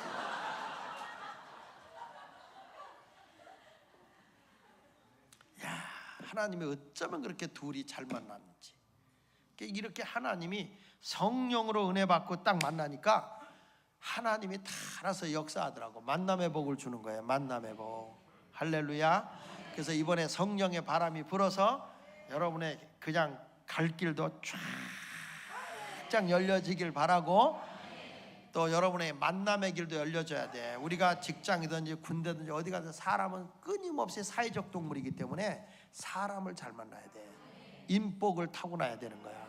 인복은 뭐냐? 대접받고 싶은 대로 대접을 할 줄 알면 내가 인복을 받는 거거든. 내가 사람을 선으로 대하면 선하게 대접을 받는 거거든요. 그러니까 여러분 모두가 대접하기를 하고 누구 오면 옛날부터 그랬잖아요. 웃는 얼굴에 뭘 침 뱉어. 여기는 뭐 얼마나 침을 뱉었으면 웃는 얼굴에 웃음이 온다고. 뭘 침을 뱉어. 침을 뱉긴. 나 이 동네 얼마나 사람들이 침 뱉었으면 그 얘기가 자연스럽게 나올까. 웃는 얼굴에 웃음이 오는 거야. 내가 웃으면 저 사람도 웃어요. 항상. 여러분도 그런 아름다운 그런 길이 열려지는 성령의 사람이 되기를 축원합니다. 그 다음에 민수기 11장 31절에 보니까 민수기 11장 31절 민수기 11장 31절에 보면, 자, 찾았어요?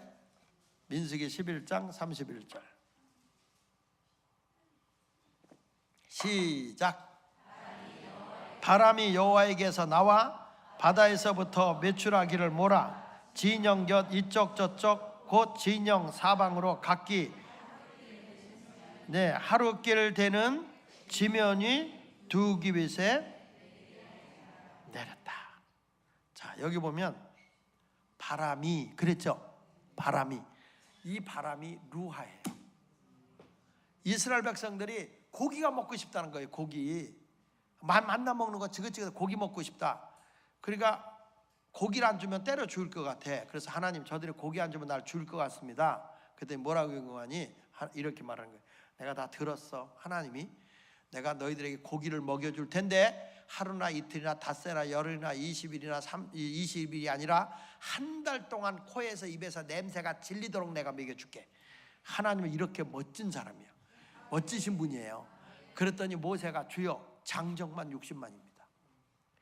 여기다 노약자들 여자들까지 하면 200만이 넘는데 이 많은 사람들에게 한 달 동안 고기를 먹이시겠다고 하면 소의 떼와 양의 떼를 잡은들 족하며 바다의 물고기 떼를 모은들 이게 가능하겠습니까? 그렇게 얘기하니까 하나님께서 모세에게 야, 이 모체째야, 여호와의 손이 그렇게 짧은지 아냐? 자, 여기 보세요. 하나님 모체째에게 한 말이. 자, 19절에 보면 민수기 11장 19절에 자, 시작.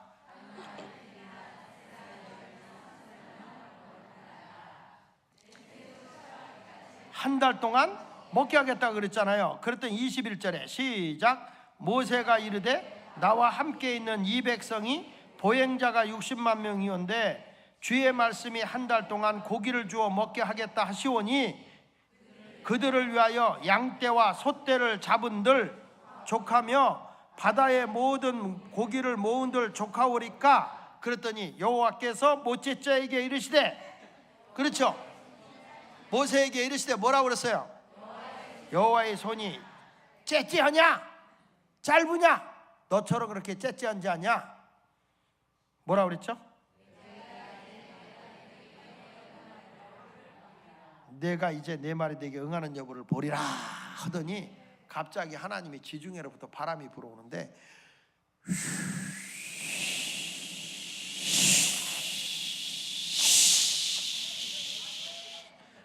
나 죽어. 아멘 해.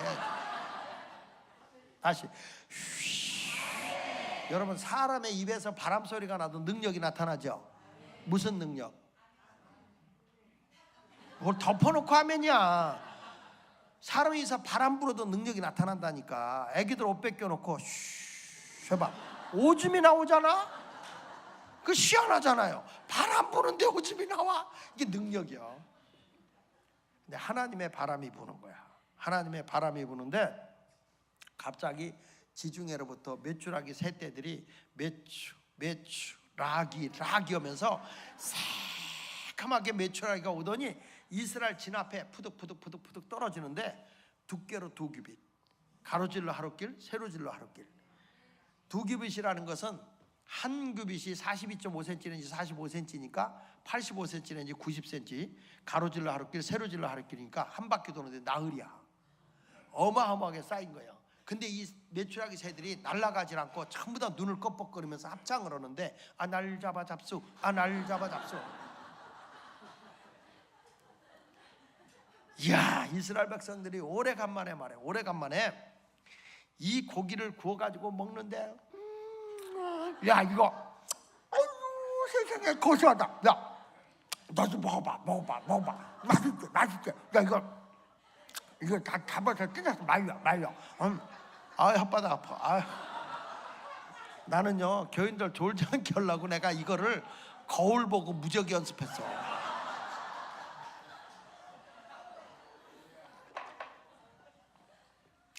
그러니까 이스라엘 백성들이 이 바람이 불어서 먹는데 메추라기 새가요, 제가 전주에 가면 이환 식당이라고 있어. 메추라기만 가지고 코스 요리하는 식당이야. 버터 발라가지고 쫙 고기 구운 다음에 마지막에 가서 채를 썰어가지고 탕을 끓여줘요. 야, 난 고기가 이렇게 담백한 고기는 처음 먹어봤어. 그렇게 맛있어. 그런데 여기에 준 이 메추라기는 다 자연산이에요.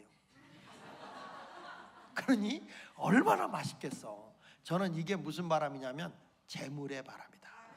재물의 바람. 하나님이 열방에 재물이 오는 거예요. 제가 미국에 그 오하이오 클리블랜드라는 지역에 가면 베를린이라는 이렇게 조그만 동네가 있어요. 근데 그 베를린이라는 지역에 관광객이 1년에 950만에서 1000만이 와요. 거기를 제가 갔거든. 근데 거기는 특이한 게 뭐냐면 경찰서가 없고 술, 담배 파는 데가 한 군데도 없어요. 그 지역은 범죄율이 없는 지역이야. 그러니까 어떻게 이런 일이 일어날 수 있었냐면 거기에 한 목사님이 계신데 잔 슈락이라는 목사님이 계셨어요. 그 잔 슈락이라는 목사님이 사회 정화 운동을 하면서 일을 했는데 이분이 어느 날 교회를 이렇게 목회를 하는데 젊은 남자 6명이 교회를 등록을 한 거야. 근데 이분들이 사업을 다 실패하고 왔는데 보니까 그분이 이렇게 표현했어요. 넉마와 같았다. 뭘 이렇게 주워서 팔아야 먹고 살 정도로 완전 비참하게 가난한 사람들이었어. 그러니까 이런 사람들하고 앉아서 이렇게 원탁에 앉아가지고 대화를 하다 보니까 뭐 이 사업하다 난 망하고 뭘 하다 망하고 전부 다 그런 얘기를 하는데 보니까 사업을 하는 원리와 그 기준이 없더라는 거예요. 그러니까 사람이 살아가려면 성공하려면 삶의 원리가 있어야 되는데 그 원리가 없더라는 거예요. 그래서 이분이 뭐라고 얘기했냐면 당신들이 사업을 하려면 하나님의 나라와 하나님의 의를 구해라. 하나님의 나라와 하나님의 의를 구하면 무엇을 먹을까 입을까 마실까 걱정하지 않아도 된다. 그러기 위해서는 하나님의 나라와 하나님 앞에서 옳게 하는 게 의거든요. 하나님 앞에 옳게 보이는 것, 옳은 일. 그래서 그게 뭐냐면 인생이 살아가는 데는 7가지 기둥이 있는 거다. 삶의 원리가 7개. 나는 이 책을요 꼭 성경 다음으로 읽으라고 하는 거예요. 성공의 7기둥이라는 책인데 거기서 첫 번째로 하는 게 무슨 말이냐면 간단하게 설명하면 정직의 기둥을 세워라. 사람이 정직하게 살아야 된다. 잠언 11장 6절에 보면 정직한 자의 공의는 자기의 길을 건진다 그랬어요. 하나님은 속이는 저울은 미워한다. 그러니까 하나님은 어떤 사람을 좋아하느냐면 정직한 사람을 좋아하는 거예요. 정직한 분. 어떤 사람? 정직한 분을 좋아한다. 다시 어떤 사람 좋아한다고? 정직한 사람을 좋아해요. 윌리엄 셰익스피어가 그런 얘기를 했어요. 정직한 만큼 풍요로운 유산은 없다. 정직하게 사는 것만큼 풍요로운 유산은 없다. 이렇게 말을 했는데 여러분 이 사람이 얘기하는 게 정직하게 살아야 된다는데 얼마 전에 우리나라에서 이런 얘기 있어요. 여러분 혹시 가뚜기라고 알아? 가뚜기? 몰라? 오뚜기 식품은 알아? 그 오뚜기 식품을 가뚜기 식품이라고도 그래. 왜 그러냐면은 석봉 토스트 아시죠? 몰라도 아는 척해요. 이 석봉 토스트가 있는데 이 석봉 토스트 김석봉이라는 사람이 명동에서 토스트를 구워서 파는 사람인데 이 사람이 노숙인들을 위해서 매일 100개의 토스트를 구워줘요. 노숙인들을 위해서. 그거를 듣고 누가 가냐면 오뚜기 식품의 회장인 함태호 회장이 거기를 찾아가. 함태호 회장이 찾아가서 당신은 어느 회사의 식품을 쓰는가 이렇게 물어봐요. 그러니까 이 사람이 오뚜기 식자재를 쓴다. 그러니까 그러면 자기 회장이라는 거 안 밝히고 내가 당신보다 사는 게 여유 있으니까 내가 당신 넉넉히 일어날 때까지 자재를 대줄게. 그래가지고 100명의 그 노숙자들의 자재를 다 대주는 거예요. 이분이 그렇게 사는. 근데 그걸 몰랐어요. 근데 그게 작년부터 부각이 된 거예요. 오래전 얘긴데. 그러다가 이분이 어떻게 됐냐면 그 아들이 함영준이거든요. 그래서 함태호 회장이 오뚜기 식품을 넘겨줍니다. 오뚜기 식품을 넘겨주는데 상속세를 내야 되는데 상속세가 그때 3천억 정도 상속을 받았기 때문에 그때만 지금은 65%인데 그때만 해도 50%였어요. 50%를 1,500억을 내요. 정직하게. 기업들 가운데 요즘에 뭐 분식회계다 뭐 이렇게 해가 다 나눠가지고 어떻게든지 편법을 써서라도 자기 그 뭐라 그러나 그 경영권을 쥐려고 그러거든요. 분식회계 뭐 이런 거 해가지고라도 어떻게 하든지 이게 자기 상속권을 가져야 되는데 이분은 그냥 정직하게 내버렸어요. 그리고 그 회사에서는 비정규직이 없어. 1,800명을 다 정규직으로 썼어요. 더 놀라운 거는 거기서 나온 이익금을 가지고 선천성 심장병을 가지고 태어난 아이들을 4,300명을 수술해줘요. 그리고 2008년도부터 이 오뚜기 식품에서는 뭘 했냐면 그 라면값, 진라면 있잖아요. 라면값을 안 올려. 난 이 정도면은 된다. 비싸게 받을 필요 없다. 이렇게 정직한 기업으로 한 거예요. 그래서 지난번에 14대 대기업 문재인 대통령이 초대할 때 이 함영중 씨를 부르잖아요. 이 기업은 97위 밖에 있는 회사임에도 불구하고 정직한 기업이다. 이 정직한 거는 그렇게 사람이 세움을 받는 거예요. 그래서 요즘에 젊은 세대들이 농심라면보다는 진라면을 먹고 진짬뽕을 먹는 거예요.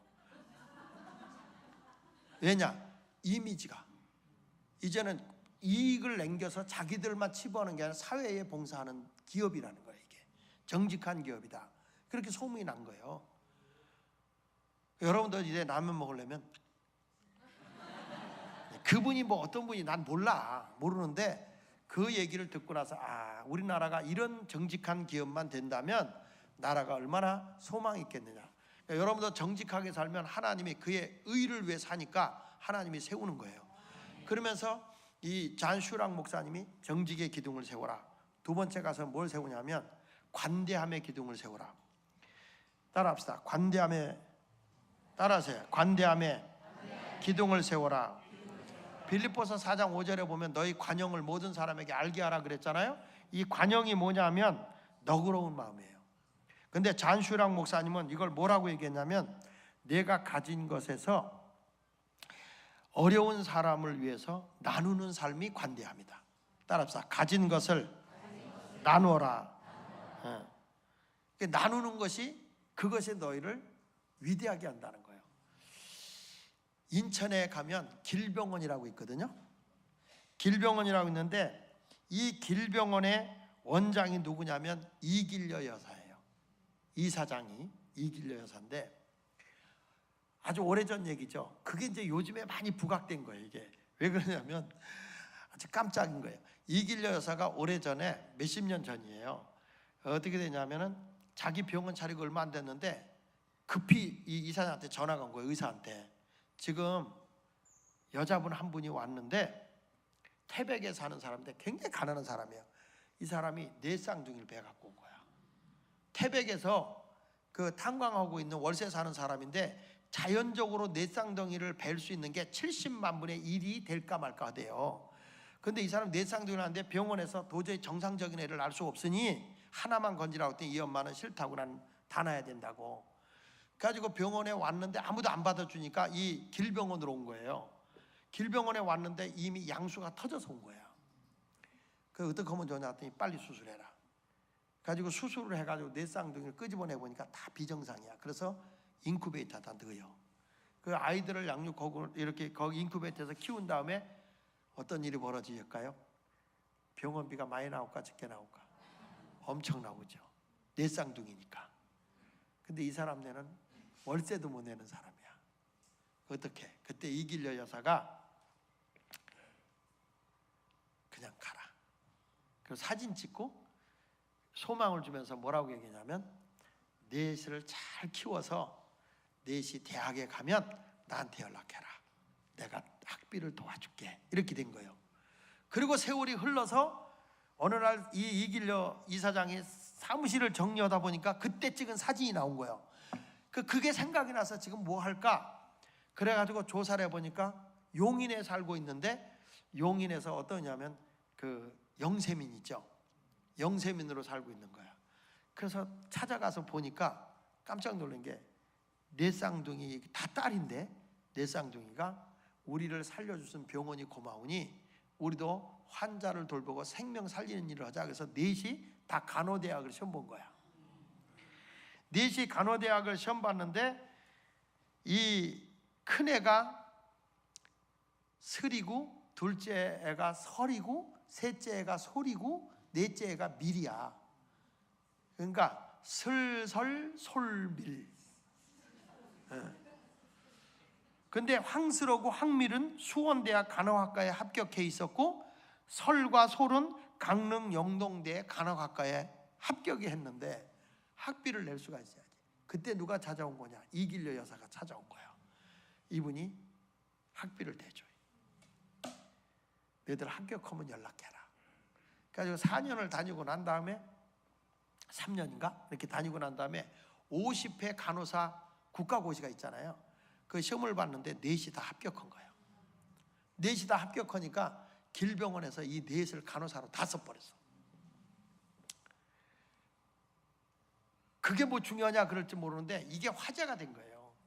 분명히 응급실에서 간호사를 봤는데 3층에 가보니까 있는 거예요. 3층에서 분명히 봤는데 중환자실에 가니까 있는 거예요. 정형외과 갔더니 거기도 있는 거야. 아니 홍길동이냐고. 어떻게 여기 번쩍 저기 번쩍. 이게 길병원의 화제가 돼가지고요 어마어마한 이슈가 된 거예요 이게. 그래서 이게 기사로 나온 거예요 이게. 그러니까 이 무슨 얘기냐면 이길려 여사가 그 자그마한 관대함을 베푼 거예요. 그것이 한 가정을 살려냈고 이게 희자가 돼서 한국에 아주 길병원 오면 뇌쌍둥이 간호사 유명해졌어요. 많은 환자들이 가서 그 뇌쌍둥이만 찾는다니까. 여러분, 사람이 이렇게 관대하게 사는 거, 너그럽게 살면 하나님이 보실 때 여러분을 세우는 거예요. 위대하게. 할렐루야. 그 다음에 세 번째가 뭐냐면 근면이야. 근면의 기도. 성경에 데살로니가 3장 10절에 뭐라서 일하기 싫거든 먹지도 말게 하라. 먹지도 말라가 아니야. 고쳐. 먹지도 말게 하라. 그러니까 기독교는 근면한 종이에요. 근면이라는 게 뭐냐면 내가 할 수 있는 능력보다 덜하면 뭐 우리가 더 한다고 뭐 돈이 나와 이런 말들 잘하죠. 내가 할 수 있는 능력보다 덜하면 내가 성취감을 맛볼 수가 없을 뿐만 아니라 내 가치가 떨어진다는 거예요. 근데 내가 할 수 있는 능력의 100배, 200%, 200배, 300% 하면 성취감을 맛보고 그 다음에 내 가치가 올라간다는 거예요. 그래서 벤자민 플랭클린이 재밌는 말 했어요. 부자가 될 기회가 당신에게 없었다 하자. 아무도 나에게 상속을 물려주지 않고 유산도 받을 것이 없어서 부자가 될 수가 없다고 할지라도 당신에게는 부자가 될 수 있는 길이 있다. 그것은 근면이다. 부지런히 일하면 절대로 굶을 일이 없다. 왜냐하면 가난은 일하는 사람의 집을 기웃거리기는 해도 감히 그 집안에 들어가지 못한다. 그러니까 근면하게 사는 사람은 된다는 거예요. 여러분 혹시 철가방 번개 알아? 몰라? 번개. 내가 좀 설명을 해야 되겠다. 이 친구가 고려대학교 후문에 설성반점이라는 중국집에 배달원이야. 배달원인데 뭐 일을 하러 왔다 안 왔다 하니까 어느 날 이 주방장이 야 너는 세상에 많은 것도 볼 수 있고 사람들 요구 조건도 볼 수 있지 않냐? 그러니까 네가 그런 걸 보면 나중에 내가 이렇게 기업을 해야 되겠다는 생각이 들잖아. 그러면 너는 식당도 경영할 수 있고 너 기업도 할 수 있어. 나는 주방에 콕 박혀서 요리밖에 할 게 없어.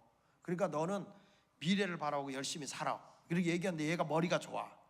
그래서 얘가 열심히 이제 일을 하는데 고려대학에다가 짜장면을 배달해 보니까 특이한 게 있더라는 거예요. 그게 뭐냐면 짜장면 시킨 놈들이 꼭 짬뽕 시킨 사람들의 국물을 뺏어 먹더라는 거야. 그래서 둘이 의논해서 만든 게 뭐게요? 어떻게 이렇게 잘 알아? 짬짜장을 만들죠. 그리고 유심히 봤는데 이 시키지 않는 애들이 짜장면 시켜 먹는 애들 걸 한 숟가락씩 뺏어 먹는 거야. 그래서 자기가 그랬대. 아니 먹고 싶으면 시켜 먹지 왜 당신은 남의 거 뺏어 먹냐. 그러니까 우리 수업 시간 텀이 10분밖에 안 되는데 휴식 시간이 먹을 시간이 없지 않냐. 너희가 5분 내로만 갖다 주면 우리가 3분 먹고 2분은 수업 들어간다. 그러니까 우리가 시키면 5분 내로 갖다 줄 수 있냐 그런 거예요.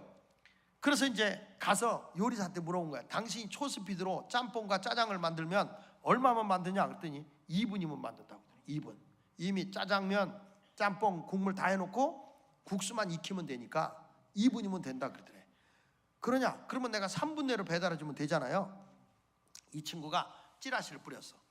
초스피드 짜장면, 짬뽕 배달 5분 내로 주문하고 5분 내로. 이 친구가 여기다가 딱 띠를 두르고 번개표를 그려. 그리고 오토바이를 예비군 군복을 입고 오토바이에다가 깃발을 딱 꽂는데 번개표 깃발을 달아. 그리고 나서 이 친구가 주문이 오면 3분 내로 배달을 하는데 급히 먹을 사람은 어느 장소로 모여라. 글로 배달한다. 그래가지고 글로 딱 오면 그냥 가가지고 해가지고 그냥 딱 갖다 주는 거예요. 이게 화제가 돼가지고 강호동의 스타킹에 나온 거예요. 이 친구가 번개가 이게 희자가 돼가지고 사람들이 그 번개가 있는 곳에 짜장면 먹으러 줄을 섭니다. 어마어마하게. 그리고 이 친구가 회사나 대학교에서 강연을 요청하는 거야. 성실하게 사는 거, 근면하게 사는 게 얼마나 복인가. 그래서 막 강연 나가는데 그분이 얘기하면 한 달에 강연비로 들어오는 게 억이요, 억. 이 사람이 대박을 쳤어. 조금 놀래면 안 될까? 이렇게. 근데 사람이 뒷조사하는 사람이 있더라고요. 이 사람을 뒷조사해 보니까 이 사람의 고향이 전라도 광주야. 광주였는데 그동안에 예비군 훈련을 안 받아가지고 주민등록증이 말소가 된 거야. 그러니까 이 친구가 강연에서 강의비를 통장으로 보내주니까 자기는 주민등록증 말소가 됐으니까 어떻게 했냐면 그 중국집에서 일하는 사람의 주민등록증을 훔쳐가지고 조태현이라는 이름으로 고쳐서 자기 통장을 만든 거예요. 그러니까 강연하러 갈 때마다 조태현으로 다닌 거예요. 원래 이 친구는 김대중이야. 대통령 말고 김대중이야. 그리고 그 사람 이름으로 되고 결혼해가지고 애 낳는데도 애를 호적에 못 올려. 여자 이름 밑으로 두는 거예요. 그러니까 남의 이름으로 10년을 넘게 산 거예요.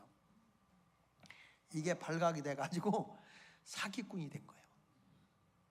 감옥에 갔어. 여러분 보세요. 근면에서 성공했는데 무슨 기둥이 무너졌지? 정직의 기둥이 무너지니까 인생이 무너지는 거야. 그러니까 우리가 그의 나라와 그의 의를 산다고 하는 것이 그런 거예요. 하나님 앞에 기둥을 세우면 이상하게 일이 하나님이 만들어준다는 거예요. 할렐루야. 그 다음에 무슨 일이 있냐면 겸손. 뭐라고요? 겸손의 기둥을 세워라. 겸손이라는 건 잔 슈락 목사님은 이렇게 얘기했어요. 내가 성공했을 때, 내가 높이 됐을 때 약한 자, 소외당한 자의 손을 잡아주는 것, 발을 닦아주는 것, 이게 겸손이다. 너희들이 성공했을 때 약한 자를 잡아주고 도와줘라. 그러면 너희가 하나님이 세운다. 쉬워요? 어려워요? 되게 어려운 거예요. 근데 이런 분이 있었어요. 제임스 레인이라는 분이 있었는데 에모리 대학의 교수야. 제임스 레인이라는 분이, 이분이 1993년부터 1998년도까지 우리나라 미국 대사로 왔던 분이에요.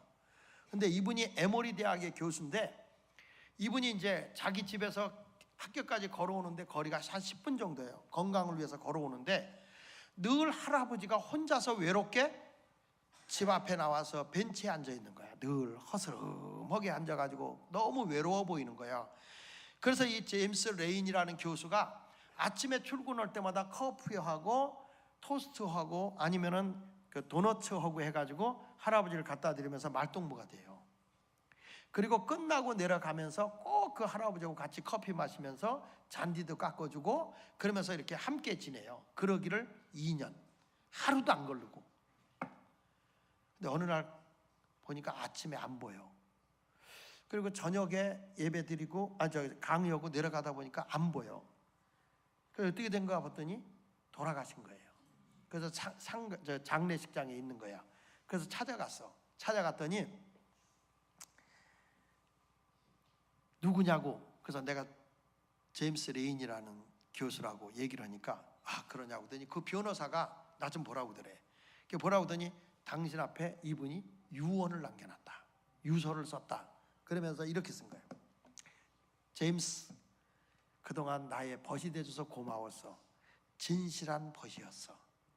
외로울 때 친구가 되어주고 함께 차를 마시며 함께 즐거운 시간을 보내줘서 고마웠어. 그러면서 쭉 쓰고 내가 가지고 있는 것을 당신에게 주니 당신이 유익하게 쓰기를 바라네. 그리고 얼마를 그에게 넘겨줬냐면 25억 불, 우리나라 돈으로 3조를 넘겨줘. 여러분 겸손이 3조야. 그리고 코카콜라 주식의 5%를 줍니다. 주식의 5%. 이 사람이 누군가 하고 봤더니 코카콜라 회사를 창업한 우드러프 회장이었어요. 로버트 우드러프 회장이었어요. 근데 그 2년 동안에 내가 세계적인 부자임에도 불구하고 검소하게 사는 거 보고 놀란 거고, 자기가 코카콜라 회장이었다는 것도 알리지 않았고, 그리고 아무 연고도 없는 자에게 그 재산을 통째로 줄 수 있다는 게 놀랍잖아요. 받을 일이 없으니까.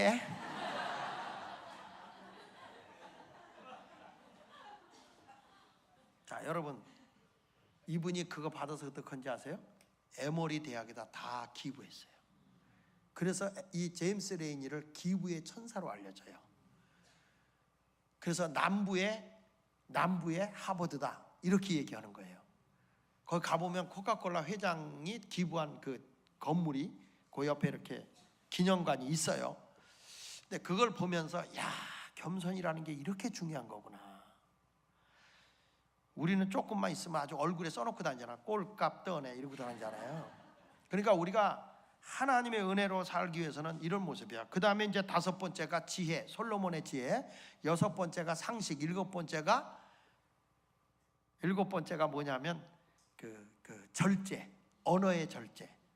이 7가지 기둥만 잘 세우고 너희가 살아가면 성공한다. 이걸 그 잔 슈랑 목사님이 그 실패한 사람에게 가르칩니다. 이분들이 이 교육을 받고 난 뒤에 어떻게 하냐면 우리가 이 원리대로 살자. 하나님의 원리대로 살자. 첫째가 뭐라고 그랬어? 정직. 둘째가 관대. 셋째가 근면. 넷째가 겸손. 5째가 지혜. 6번째가 상식. 7째가 절제. 요 7가지 원리대로 우리가 살아보자. 그래가지고 이 사람들이 1000불씩을 내. 1000불. 그러니까 100만 원씩을 모아가지고 미니 머찬트라는 회사를 내요. 그게 뭐냐면 광고 대행이사야. 이거 컵을 팔아주는데 광고를 내줘. 이 사람 잡지에다가 이걸 내주고 팔리면 광고비를 받는 거예요. 안 팔리면 안 받고. 이렇게 신용 있게 했는데 이게 이상하게 기업이 막 뜨는 거야. 그래가지고 미국 전역을 다 휩쓸어. 이 광고 대행 미니 머찬트라는 그 광고 회사가. 가지고 이 회사가 다 이렇게 이제 팔아가지고 6명이 나눠요. 나눠가지고 기업을 했는데 이 사람들이 기업할 때마다 이 원리대로 이 사람들이 1년에 한 번씩 모여요. 그래가지고 하는데 이 사람들이 그냥 이런 얘기를 해요. 이상하대. 왜 우리 기업이 잘 되는지는 모르겠는데 기업이 수직 상승을 하더라는 거야. 그러니까 이분들이 다 지금은 이제 거기에 교육받은 한 사람, 오차들하는 사람까지 해가지고 7명이 모여서 독수리 모임이라 그래서 이 기업인들이 남미 208개국을 지원하면서 변화운동을 하는 사람들이야. 그때 넉마와 같았던 사람들이 이 원리대로 살았더니 하나님이 기업을 수직 상승을 했는데 내가 이 원리를 모를 때는 애벌레 같은 삶을 살았다는 거야. 그런데 하나님의 원리대로 살았더니 애벌레가 아니라 나비가 돼서 날아다니고 꽃에 꿀을 따먹고 내가 살고 있다. 원인을 모르겠다. 누가 이렇게 내 기업을 키워주는지 하나님이시다. 그의 나라와 그의 의를 위해 사니까. 그래서 거기에 라레드라고 하는데 그때 그 독수리 모임의 회장이 지금 누구냐면 제리 앤더슨이야. 제리 앤더슨. 그분을 내가 작년 4월에 한국에 초대해가지고 한국의 기업인들 놓고 세미나를 했어요. 7가지 원리를 가져가면 당신은 성공하지 않을 수 없다. 그래서 제가 그 책을 번역해서 성공의 7기둥이라는 책을 이 7명이 그 원리대로 살아서 성공한 사람들 쓴 책이 성공의 7기둥이고 사람을 이런 넉마와 같은 사람을 잘 철학을 가지고 가르친 사람이 잔 슈락이라는 목사님이 쓴 책이 도전 기회 변화예요. 이 2권을 책을 내가 오늘 갖고 왔는데 책 한 권이 11,000원씩이야. 그런데 내가 부흥하는 데는 성경 다음으로 이걸 꼭 읽으라고 5,000원씩에 내가 줘. 장사하는 게 아니에요. 여러분들이 꼭 읽어. 근데 책 읽기 어려우면 그 성공의 7기둥이라는 책은 뒤에 보면 서약서가 있어. 7기둥의 서약서. 그것만 읽고 내가 매일 나를 체크하는 거야. 정직의 기둥, 관대함의 기둥, 그 다음에 근면의 기둥, 그 다음에 겸손의 기둥, 이런 거를 읽으면서 체크하게 돼 있어요. 근데 그런 거를 보는데 꼭 여러분도 읽어야 되겠지만 자녀들, 이웃에도 그거를 꼭 여러분이 읽혀줘. 이건 내가 빈말로 하는 얘기가 아니야. 이거는 성경 다음으로 내가 읽어요. 왜냐하면 그냥 일하러 가다가 사업하러 가는데 아무 원리도 없이 원칙도 없이 일을 하니까 실패하는 거야. 근데 원리와 원칙으로 가면 성공한다는 거죠. 지금 우리 하나님이 이스라엘 백성에게 만나를 만나 대신에 고기를 몰아다 줬다. 이 고기를 몰아다 준 게 아니라 하나님의 원리대로 모세가 나가니까 하나님이 그거 갖다 주는 거예요. 믿으시면 아멘 하세요. 그래서 여러분도 이런 경제 부흥이 일어나야 된단 말이야. 원리대로 살아서. 아멘. 그러니까 뭐 어떤 사람은 이걸 너무 싸게 주니까 그걸 자기가 사가지고 판다. 팔지는 말고 선물은 해줘. 선물은 해주세요. 이제 너무 귀한 책이야, 이 책이. 성경 다음으로 우리 아이들한테 꼭 읽혔으면 좋겠다 하는 생각이 든 거예요. 여러분들도 이번에 성령 받고 경제 부흥을 꼭 받는데 그냥 막연하게 하는 게 아니라 원리대로 살면, 그의 나라와 그의 의를 위해 살면 무엇을 먹을까 입을까 마실까 염려하지 않아도 하나님이 수직 상승되게 해줄 걸 믿으시면 아멘 하세요. 할렐루야. 그러니까 초대교회도 성령이 역사하고 난 다음에 어떤 일이죠? 가난한 자가 없어졌다는 거예요. 가난한 자가. 믿으시면 아멘. 그리고 마지막으로 사도행전 오늘 2장에 불어온 이 바람은 무슨 바람이냐? 이 바람은 교회 부흥의 바람이야. 교회 부흥의 바람. 120명이 성령 임하고 난 뒤에 120명이 3,000명이 되고 3,000명이 5,000명이 되고 5,000명이 허다한 무리가 되는 교회 부흥의 바람. 어느 교회가? 어느 교회가? 그러니까 성령을 받으면 그런 바람이 불어오는 거예요. 여기 오면 귀신 들린 자가 낫고 병든 자가 낫고 하나님의 원리대로 사니까 가난한 자가 복을 받고 이런 역사가 일어나는 증거 있는 교회가 되면 오지 말래도 오게 돼 있는 거라. 그러니까 우리 아이들도 우리 젊은이들이 여기서 꼭 기둥으로 세워져서 사회 어디 가든지 없어서는 안 될 존재로 세워지는 교회가 있으니 어느 교회다? 생명나무 교회다. 할렐루야.